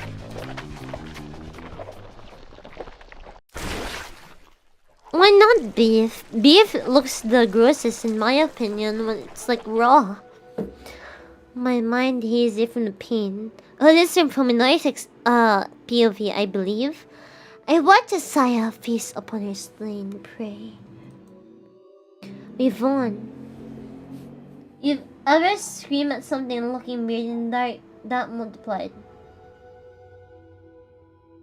No, I'm not really scared of the dark. Mind hazy from the pain, I watch as Saya feast upon her slain prey. We've won. Well, yeah, he didn't call Ryoko. It was hard. I wasn't able to do it alone. But together we have defeated our enemy. The prize was steep. At least two of my ribs are broken, sending a sharp pain shooting through my chest every time I breathe. And then there's Yo. I didn't expect her to to Kyoto so easily. I suppose that, unlike Saya, she might have been unfamiliar with how to use her new body in combat. My injury must have fueled Saya's anger. Her slaughter of Kyoji was merciless and complete. As soon as her prey stopped moving, she sank her teeth into his vital organs and ruthlessly extinguished the last embers of his life. Then there's Virgil. I didn't expect you to fall for that wolfman so easily, did you? Oh, are you? Are you perhaps jealous, did you? You can never be a wolf, did you? Though her brutal, grisly actions were unbecoming of her girlish appearance, Saya's face, covered in blood and gore, screaming show, was that of a victorious queen of beasts, lording over a defeated foe. There was something noble and sacred about her primal ferocity that made me reluctant to disturb her. I don't know how long I've been sitting here watching Saya feast. I've nearly fainted from the pain several times. To be honest, I'm not used to violence. The wounds I suffered in the car accident were worse, of course. But these broken ribs are the most severe injury that have ever been deliberately inflicted. How do broken ribs feel like? The worst I felt was having my feet run over by a jeepney. But how do broken ribs feel like? Any vigilantes want to volunteer? Who wants to break my ribs? Come on. Come on. I want to know how it feels like. I had my legs run over. That was kind of painful, but like the adrenaline, the fear overwhelms you more than like the pain, you know? I can tell this from experience. The pain, I mean, no, not the pain. The fear from it happening overwhelms you more. Like the feeling of like, ah! Ah! It overwhelms you more than the actual pain of like getting run over by a jeepney.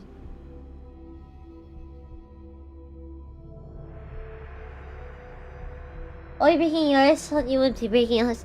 I mean, it depends. Who wins? My worst pain was during the split and it can't. Never been the same. Skill issue? But I did the splits in elementary school because my classmates were doing splits. They were practicing it. I also did it with them. And I actually, you know, I bled from it. But I became more flexible because of it. So, skill issue dayo! Skill issue desu! Oh, Miss Virgil, I am new subscriber. Nice to meet you. Hello! Hi! Welcome. The conversation with new places. Okay, in a bit, I'm gonna come back. But I must drink water first.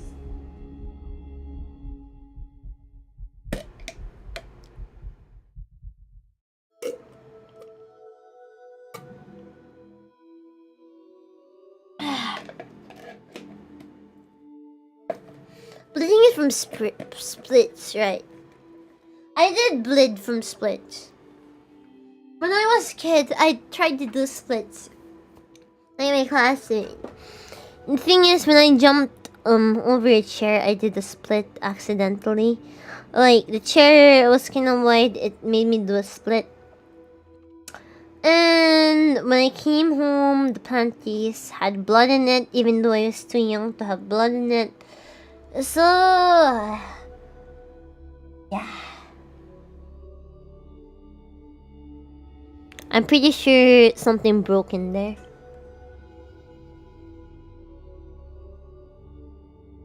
I don't know how long I've been sitting here watching Saya feast. I've nearly feeling from the pain several times. To be honest, I'm not used to violence. The wounds I suffered in the car accident were worse, of course, but these broken ribs are the most severe injury that's ever been deliberately inflicted upon me. You think that Saya could show a little more concern for my condition? Kaji is already as dead as can be, so there's no reason for her to be so greedy.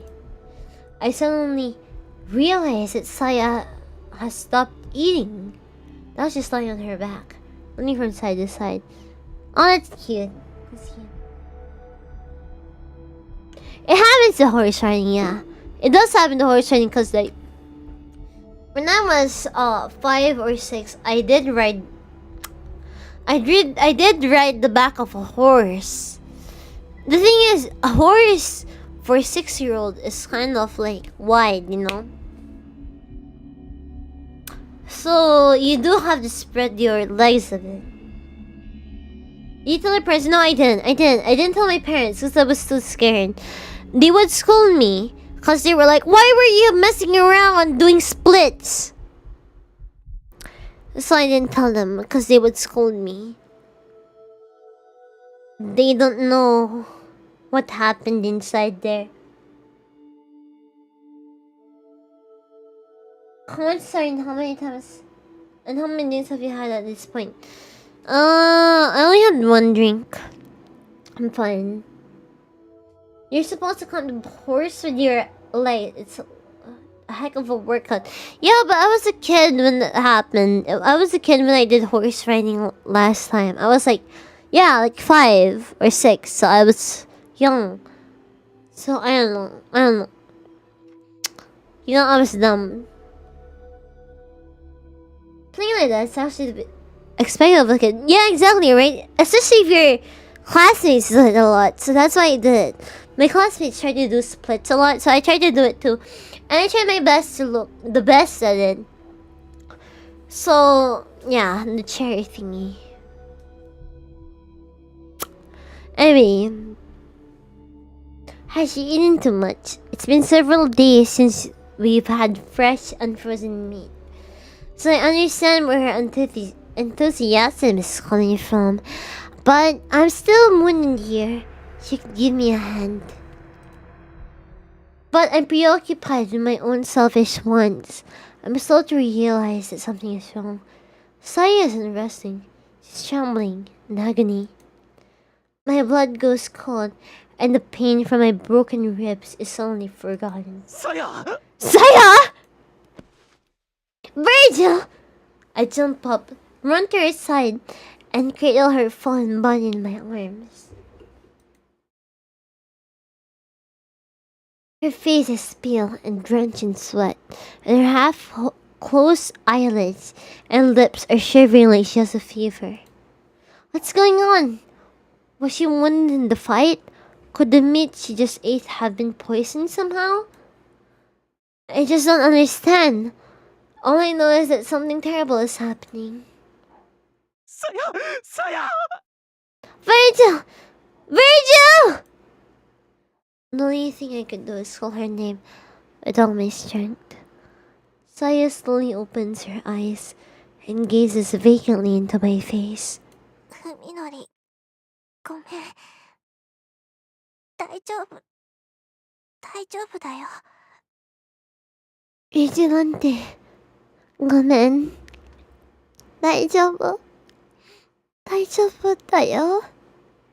ただちょっと痛いだけ。Sorry, Vigilante. I'm fine. I really just hurts a little. 大丈夫だけ。何なんだどうしたんだサヤしっかりしろ There's no way she's fine. It's glaringly obvious that her condition is dire.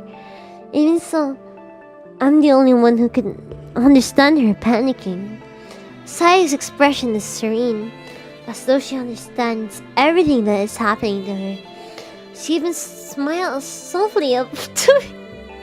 I don't want to hear this! びっくりしちゃった。まさか本当にこんなに早く時が来るなんて。And my little Saya, the thought is unbearable. Terror and despair are quickly overwhelming me. Feeling an utter helplessness that I cannot resist. 怖がらないで。No, Saya don't graduate! 言ったよね。これが印。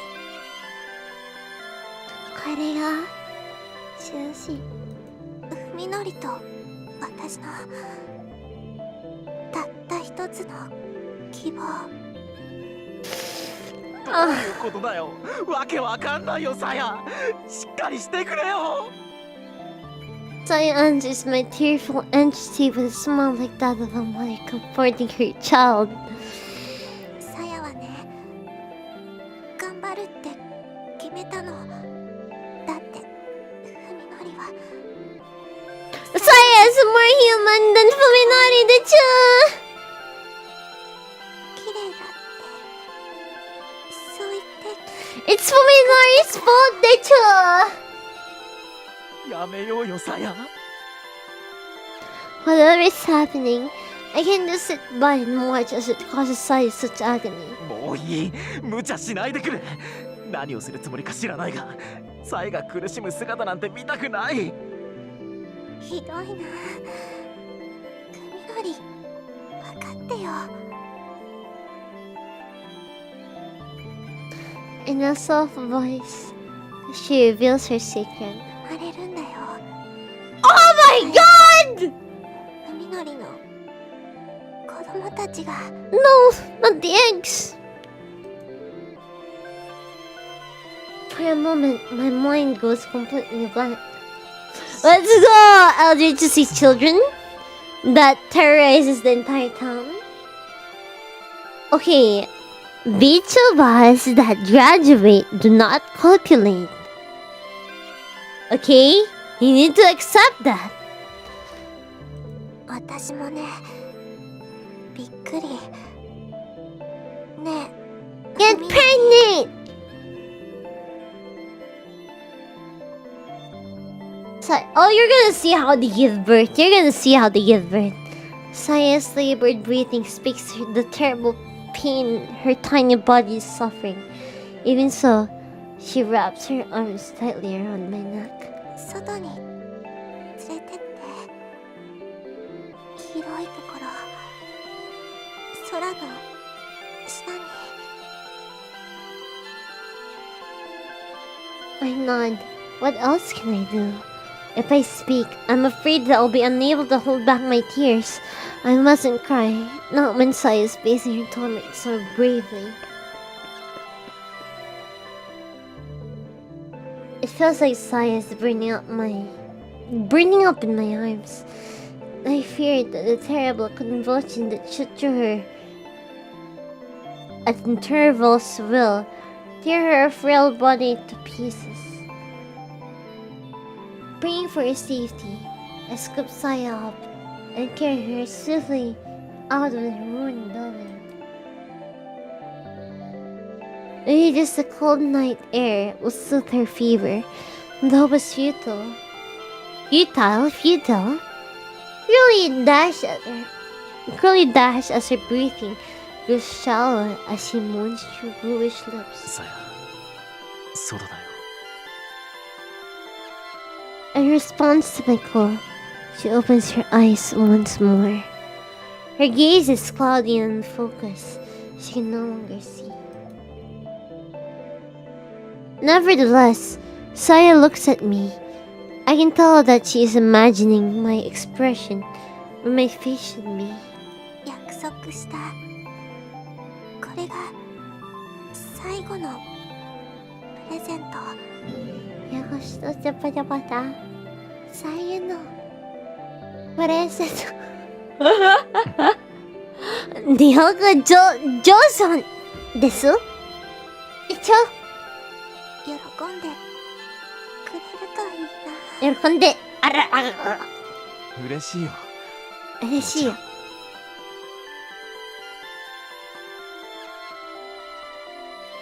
Takes every ounce of my willpower, but I manage to make my voice light and cheerful.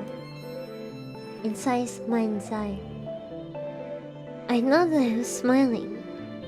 She won't have to see my face streaked with tears. みのり、私を愛してくれたあなたに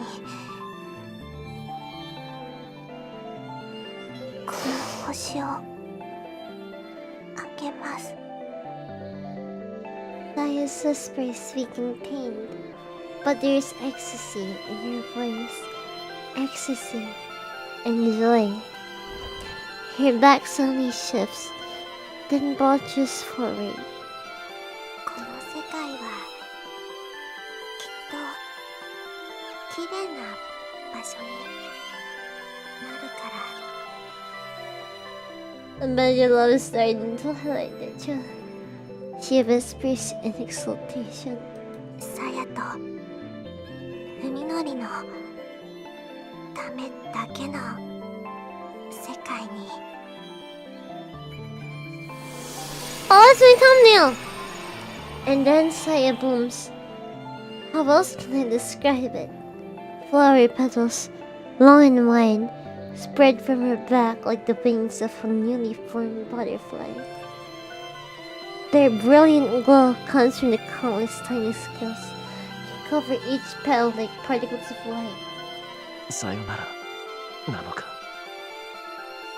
I ask her, careful to keep the sorrow out of my voice. ううん、違う。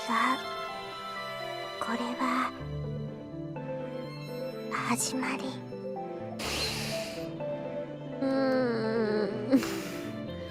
Saya's pain must already have left her, for expression is infinitely peaceful and content. 私と文則の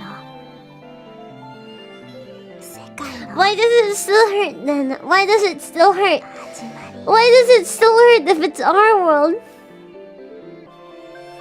The radiant motes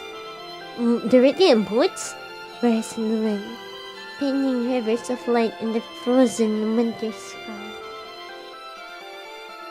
It's beautiful, overwhelming, painfully beautiful. This is how my graduation is gonna be. Singing victoriously of their freedom, the shining seeds of life are released into this vast and fertile land. Their song heralds the coming of the new world and the destruction of the old. It is a boundless healing. It is an eternal blessing.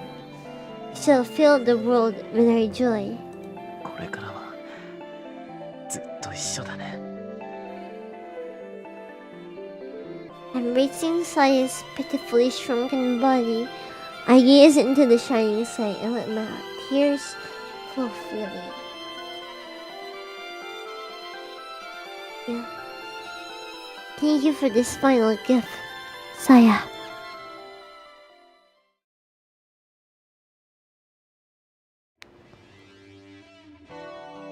She was worried at first how long the preserved foods in the underground storeroom would last her, but now it seems that her fears weren't founded. It's the liquor she should have worried about. By severing each drop of spiritus as though it was her last, she thought that she could make her last hold that a little longer. But she must have been consuming more each day than she realized.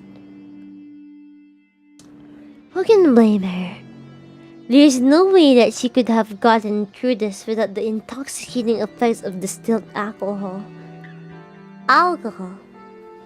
After Ryoko chased useless emotions like hope and despair from her mind, she found herself spending the most peaceful days of her life.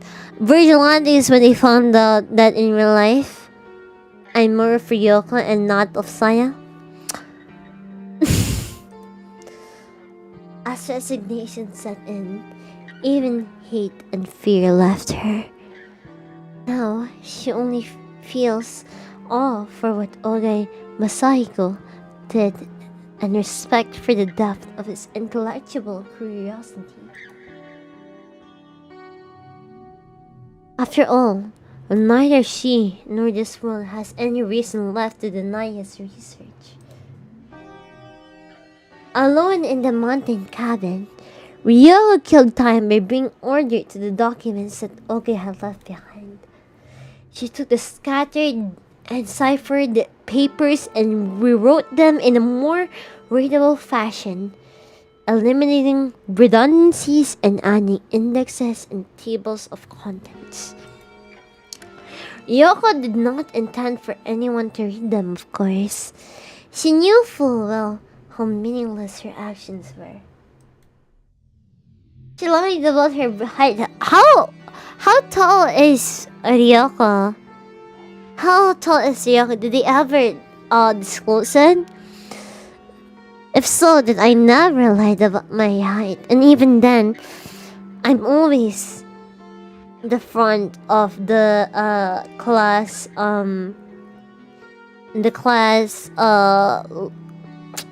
what do you call it? The class formations. It's by height. I'm always at the front.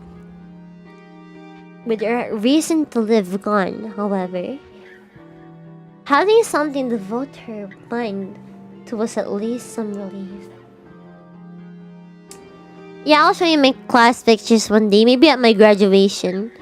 And now, as the last congratulatory drops of spirituous vodka burned their way down Ryo's throat, all of Oge's research lies before her in a single volume.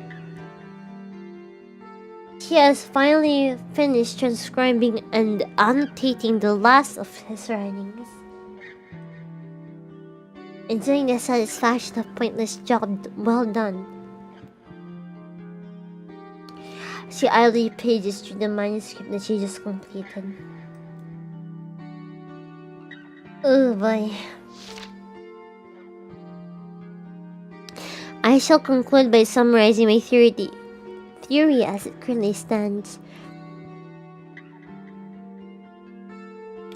The life form that I named Saya did not appear in our universe by chance, nor even as a result of my summoning, but because of the instincts that were programmed directly into her biology. She was created to fulfill the same ultimate purpose that all life shares: reproduction. Saya and her kind procreate by spreading their seeds to other dimensions. What is this probability that they will discover a doorway to another world, even if they succeed in doing so? The chance of that world being suitable for reproduction must be even more minute. Well, that means if you collect every single school photo from the Philippines and just look at the first person, eventually you will see Brazil, even if you don't know it. Oh, that's just you, bro, that's just you.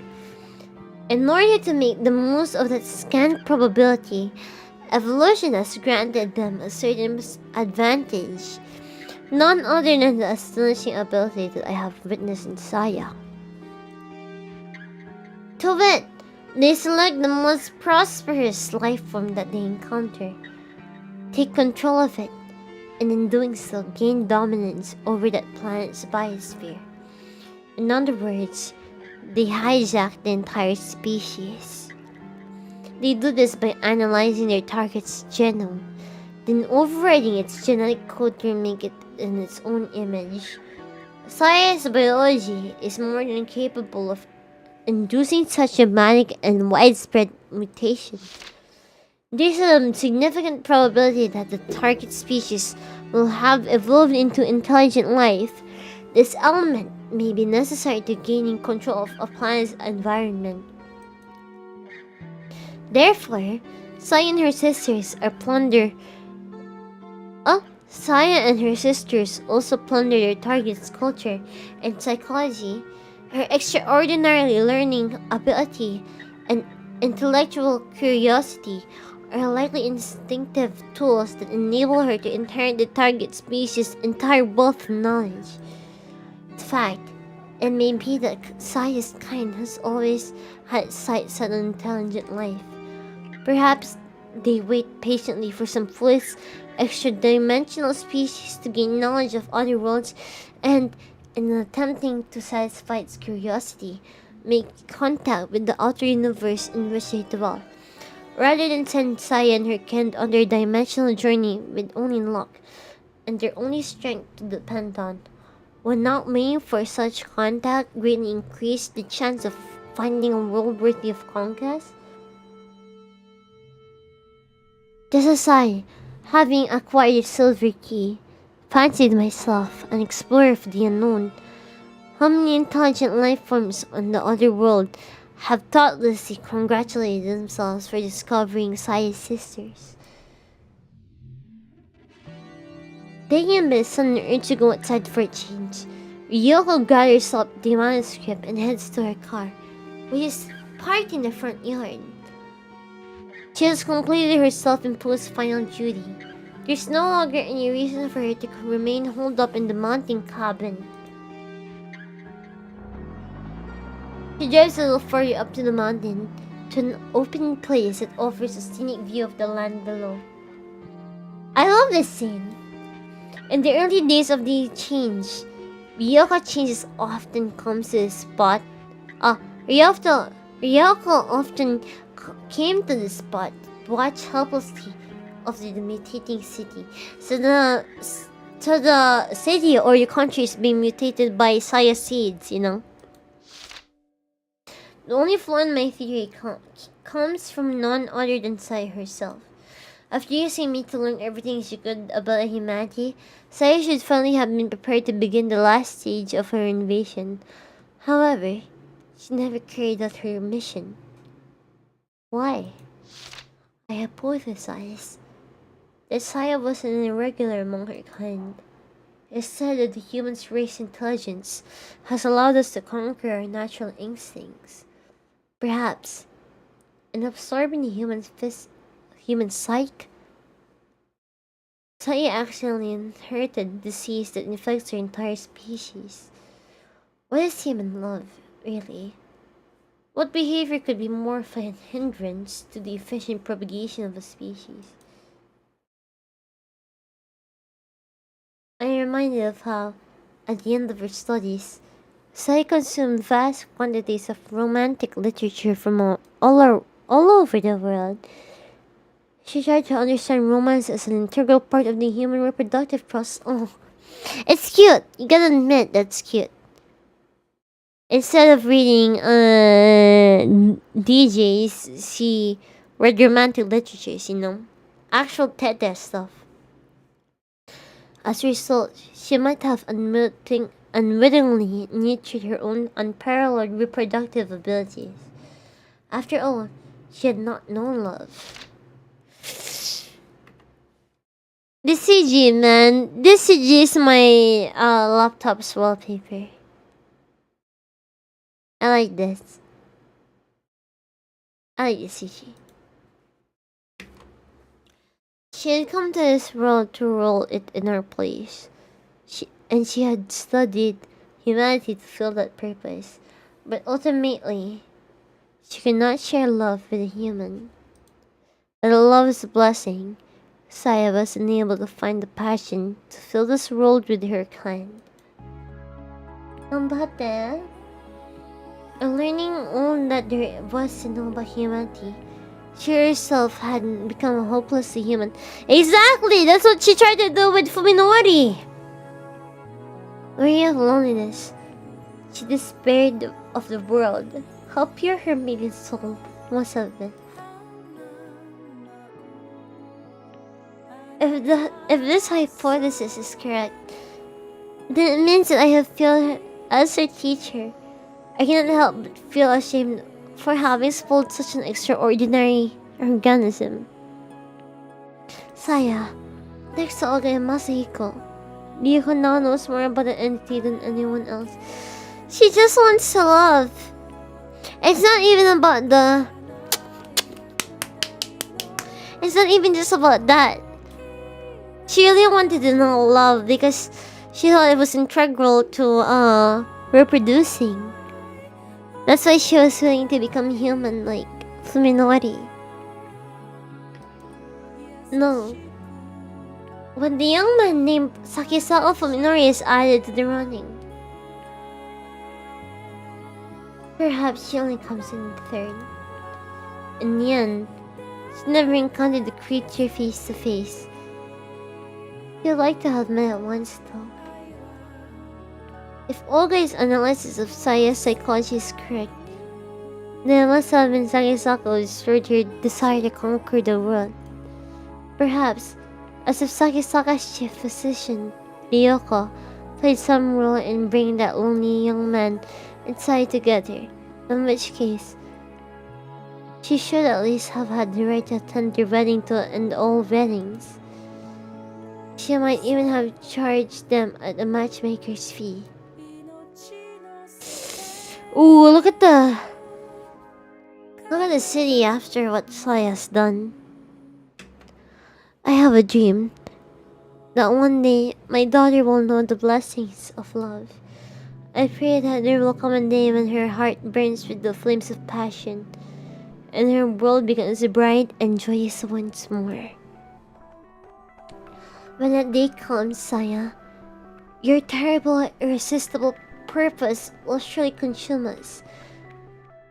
That your progeny may flourish, that the world will know your love and be reborn. And that wonders, what wonders the future holds.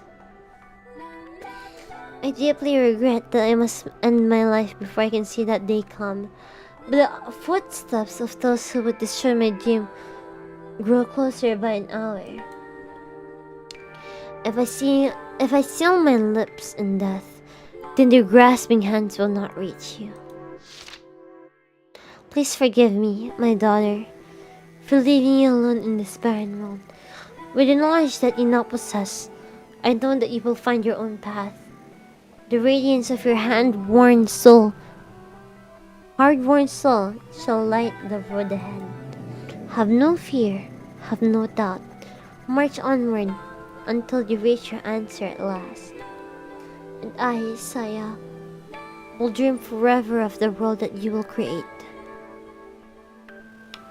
Perhaps it is the isolated environment or the unwanted air. Maybe she's just more resistant to the change.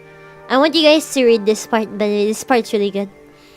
Whatever the case, Ryoko has not yet become as inhuman as the creatures wriggling through the city below.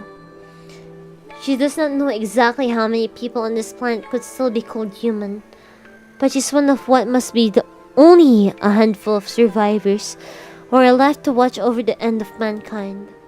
Of course, it's only a matter of time before she changes too. It has been 3 days since she chopped off her right hand, which had ceased to function as anything resembling a human hand. But the itching that has spread across her entire back is growing more intolerable by the hour. She could look in the mirror to see what she is becoming, but she doubts that it would make her happy. Ryoko thinks that maybe it would be best to just go to sleep here, with the world spread out before her. Wait, so Saya's body parts changes people into Saya-like creatures? No, it's more of like Saya's spores. Like, you know how like flowers reproduce? They produce spores, right? Those spores infect people and turn her into like her. She reproduces like flowers. She produces spores like flowers. And those spores, when in contact with a human being, turns them into like her. Into like a floral eldritch horror.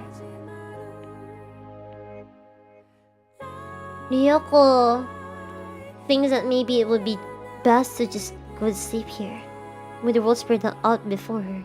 When she awakens, perhaps she'll be ready to descend the mountain and join in the city's revelries. Or maybe she won't even need such resolve anymore. It's not The Last of Us! Whatever the case, Ryoko thinks dreamily as she licks the very last drop from her flask. Even after I stop being human, I hope I'll still enjoy the taste of booze, me.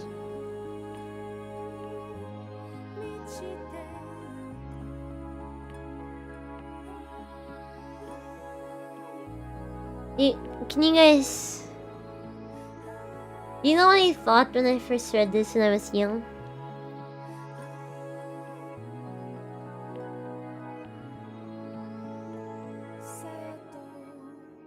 I'm pretty sure Ryoko herself. Yeah. Exactly. I'm pretty sure that's what she did.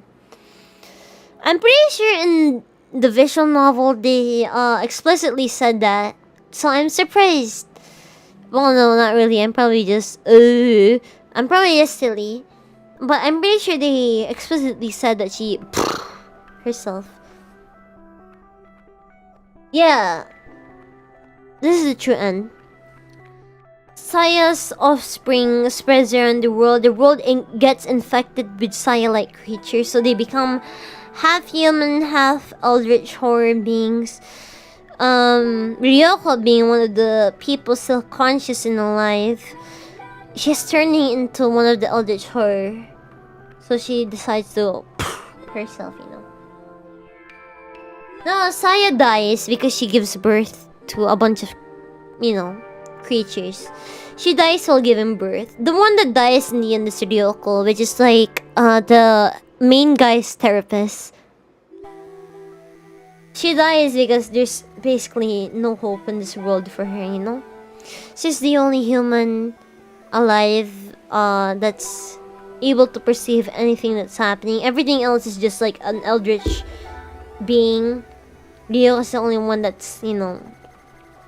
At least that's what I interpret it as. Ryo's the only... stable being. She was posing as a therapist. That was the big reveal. Yeah, she was actually a pretty unstable woman that was posing as a therapist. It was Olga's fault.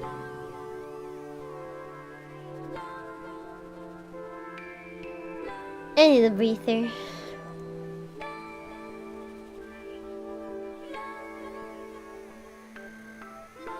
I need a breather.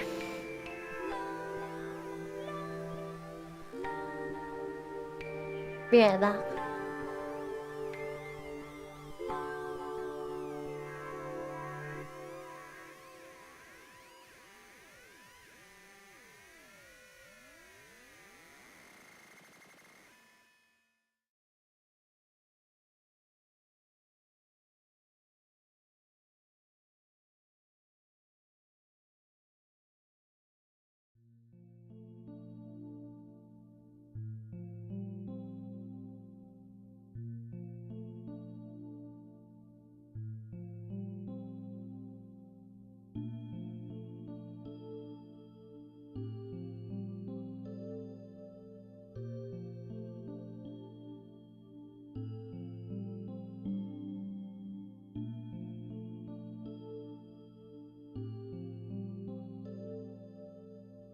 Oh yeah, I'm back. I just took a piss.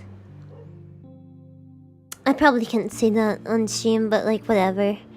Anyway, that was NO UTA. So the lesson here is, who is the real monster, Saya or Fuminori? Because Saya was willing to become human for Fuminori. She was willing to be human for Fuminori. But as one vigilante said, Fuminori tried to be monstrous as Saya, and that reverted Saya back to being a monster. So if Fuminori just lived a normal life with his eldritch senses, then everything would be fine. So the lesson here is that Fuminori is a piece of shit! You know? Fuminori is a piece of shit!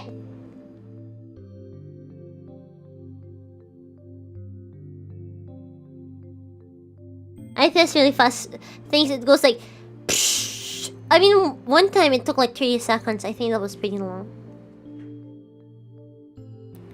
Fuminori should be more like Ryan Gosling, and then it would be a better VN.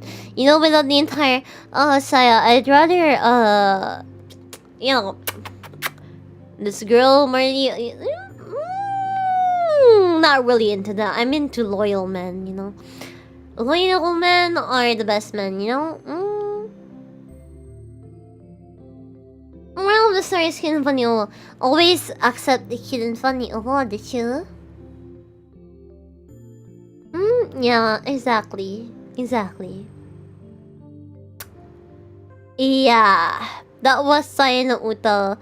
One of my first VNs. I remember stumbling upon this VN when I was 8 or 9. Don't ask why I stumbled upon that. I don't know either. I actually don't know why I stumbled upon it either. I just remembered I stumbled upon it. I read about it. I didn't read the VN because I was too doo-doo brain to read the VN. So I read the synopsis and like the plot and all that stuff, everything that happened in like the wiki or some shit. I didn't read the VN. But like this is my 6th, 5th, I don't know, 6th time reading the VN. I don't know, I really like this VN. It's just really good. I wanted to read Cartagra or something. Cartagra. Was it the one with the Emoto or something? Wait, what the hell? Oh shit. Wait, no, you weren't supposed to play.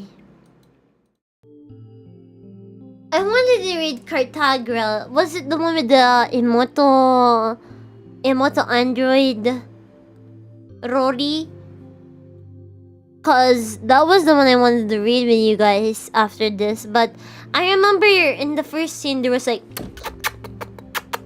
there was that kind of thing. So like maybe not. Maybe not, cause like I know Cartago was pretty. It was more than No UTA. Was it Cartago? No, it wasn't Cartago then. It was the one with the android Rory, the Emoto. What was it? Karano Shoujo was kind of weird for me, cause like, bro, you're avenging your dead wife, or you? Your sidekick, you know. It's understandable, right? It's just like, you know.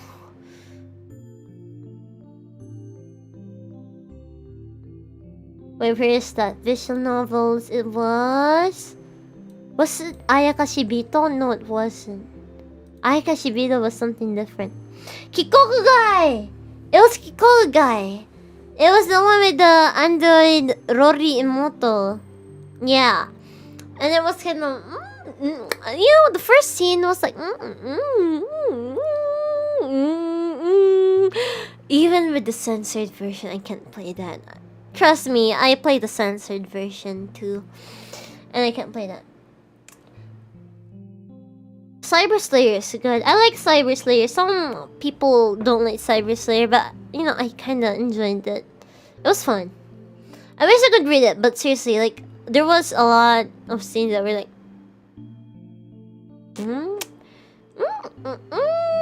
I mean, like, if I can't play the first scene, you know, what more of the other scenes? I mean, in No UTA, there were a bunch of jump scares that I forgot happened.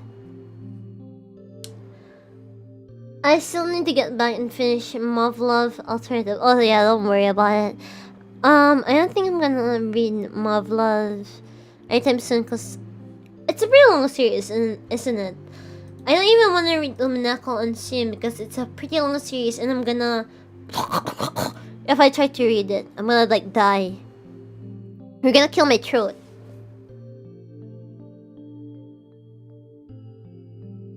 Yeah, they showed so much in the... I mean, you know, in Grisaya, you know, they censored the... Oppai! They censored the Oppai! But here they didn't, and now I almost got Susan, but thankfully Susan didn't catch me yet, so I'm fine. So yeah, what do we learn from this story? Kunui best. Men like Fuminori deserve to die, and yeah, that's basically it. I think Koji is better than Fuminori, honestly. Kakak Indo. Mino Hablus Indo Wangi Wangi. Yeah. Wangi Wangi. Wangi Wangi. That's all I know. Sorry. Oh, Higan. Okay. The thing with Higambana, I mean, okay, I could probably show it. Because No UTA you know, okay, if you read Higanbana, you would know what I'm talking about. Saya no Uta and Higanbana has a part of like stuff that is similar to each other. It has something that relates to each other, so I could probably show that as long as it doesn't have jump scare scenes. I remember it doesn't. But the thing is, I'm not sure if Gira would allow it, because I remember Ryukishi didn't allow Nijisanji to stream Ryukishi stuff. But I'm not sure, because like I said before, they didn't allow... Alice didn't allow Hololive to stream Persona 3, but MIRIA could stream it, so I don't know. I probably have to ask Gira again. What are you from? I'm from the Philippines. Yeah, Love is long, which is kind of why I haven't finished it yet. Well, I did finish the first one in Unlimited. I could probably read House of Fata Morgana with you guys. Fata? I don't know. I wanted to read Rage and Loop, but that was during the early days of my debut. Like, I haven't even established myself yet, so House of Fata Morgana, probably. But I want to read Higanbana with you guys, because Higanbana was really good. But it's kind of, it's pretty dark, so if you vigilantes aren't... If Sai no Uta scared you already, then Higanbana would probably disturb you more, you know? I never played Fata Morgana. Yeah, me neither, but I heard it was really good. My friend keeps recommending it to me. Hey Virgil, do you read the chapter 64? Is that the latest one, the one with Bondrude? I haven't read it yet. They'll be filtered by the sprites. What do you mean the sprites are... The sprites are cute, you know? I mean, okay, I might have played the Umineko game in PS3 sprites, but the OG Ryukishi sprites are also pretty cute, you know? I like them a lot. Wait, spoiler. Not my fault. I told you guys to read it a long time ago and you haven't.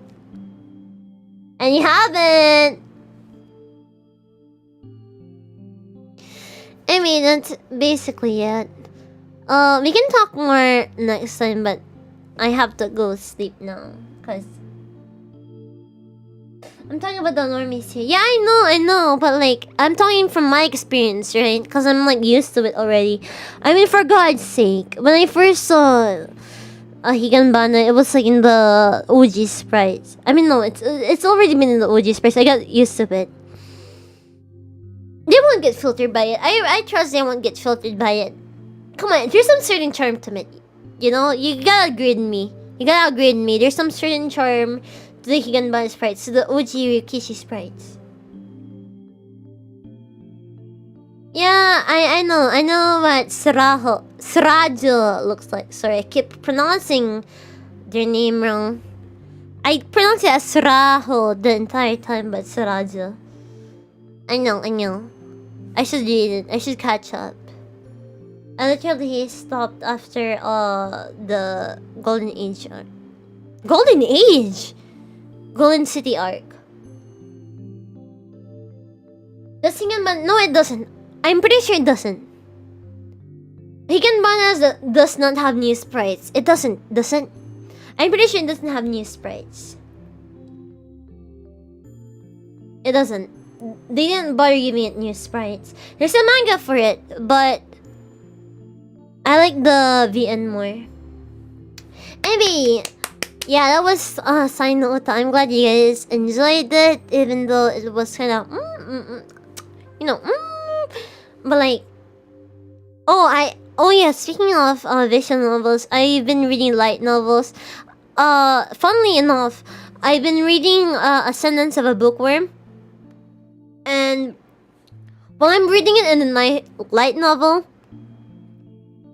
I've been reading it with the manga too. I've been multitasking it, and trust me, the light novel is way better. I like it because they have so much content that the manga doesn't even add.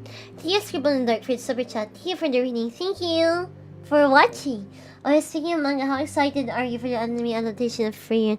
Oh my god, I'm freaking excited for it! You have no idea. We should watch it when it comes up. We should watch it.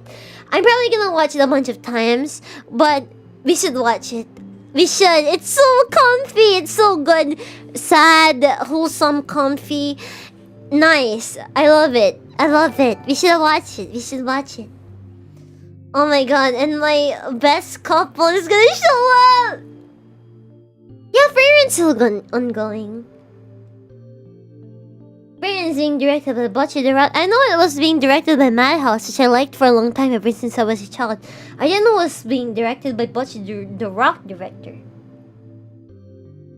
Where's the best website to watch it on? Oh, you're gonna have to ask my vigilantes about that. I'm not allowed to answer that. I already read the manga, so I know how it goes. So you guys should if you guys want to read the manga before watching the anime, you guys should, and all that stuff. Crunchyroll, Crunchyroll in the Philippines is actually kind of Trust me, I got Crunchyroll here. It was kind of the anime selection was kind of I hope Muse Asia gets it. They probably will, cause Muse Asia always updates with. I'm not sure. It's been a while since I watched from Muse Asia, but last time they did upload a lot of stuff that were seasonal, right? But at least in C. I'm reading the manga now. Oh, good luck. It's Tear and Lucy. Unless in the first chapter, I actually cried in the first chapter. After that, it becomes really comfy though. It's nice. It's nice. Okay, it's nice. It's. How do I not spoil this? I really want to tell about it. So if you wanna not hear what I say, lower your volume for at least 2 minutes. Okay, spoilers come in 3, 2, 1. Frieren is basically your friend dies and leaves a daughter with you, so now you have to raise that daughter while having like more flashbacks about your previous friend group, because they all died in your life. So yeah, that's it. But yeah, I really want to read light novels with you guys. I read Kino no Tabi, I read Ascendance of a Bookworm, but I don't know how to lost work. Cause yeah, I failed ED, I don't know how lost work. I'll have to ask Gira, but you're okay. The light novels are way better than the manga. You will not convince me otherwise. And yeah, that's NO UTA. I'm actually gonna end the stream for real now because I actually need to sleep. I haven't slept properly yesterday. I tried reading I hate Subaru so much. I fucking hate Subaru. Okay. Betelgeuse was way better than Subaru. Okay? Anyway, I'm gonna go sleep. I haven't watched Makia yet. Yeah, I hate Subaru so much. I'm sorry, I can't. My friends tried to get me to watch ReZero. I didn't watch it until the white whale part, but no, Subaru was so insufferable. I can't finish it. Sorry. The girls are cute. I just don't like Subaru. But yeah, that's it. Okay, good night. See y'all. Bye bye. Flashbang. Thanks for watching my NO UTA stream. If you wanna see more of my content, check my Facebook and Twitter at KoMETA, where I post my arts and shitposts. Anyway, that's it. See ya. I love you all. Good night.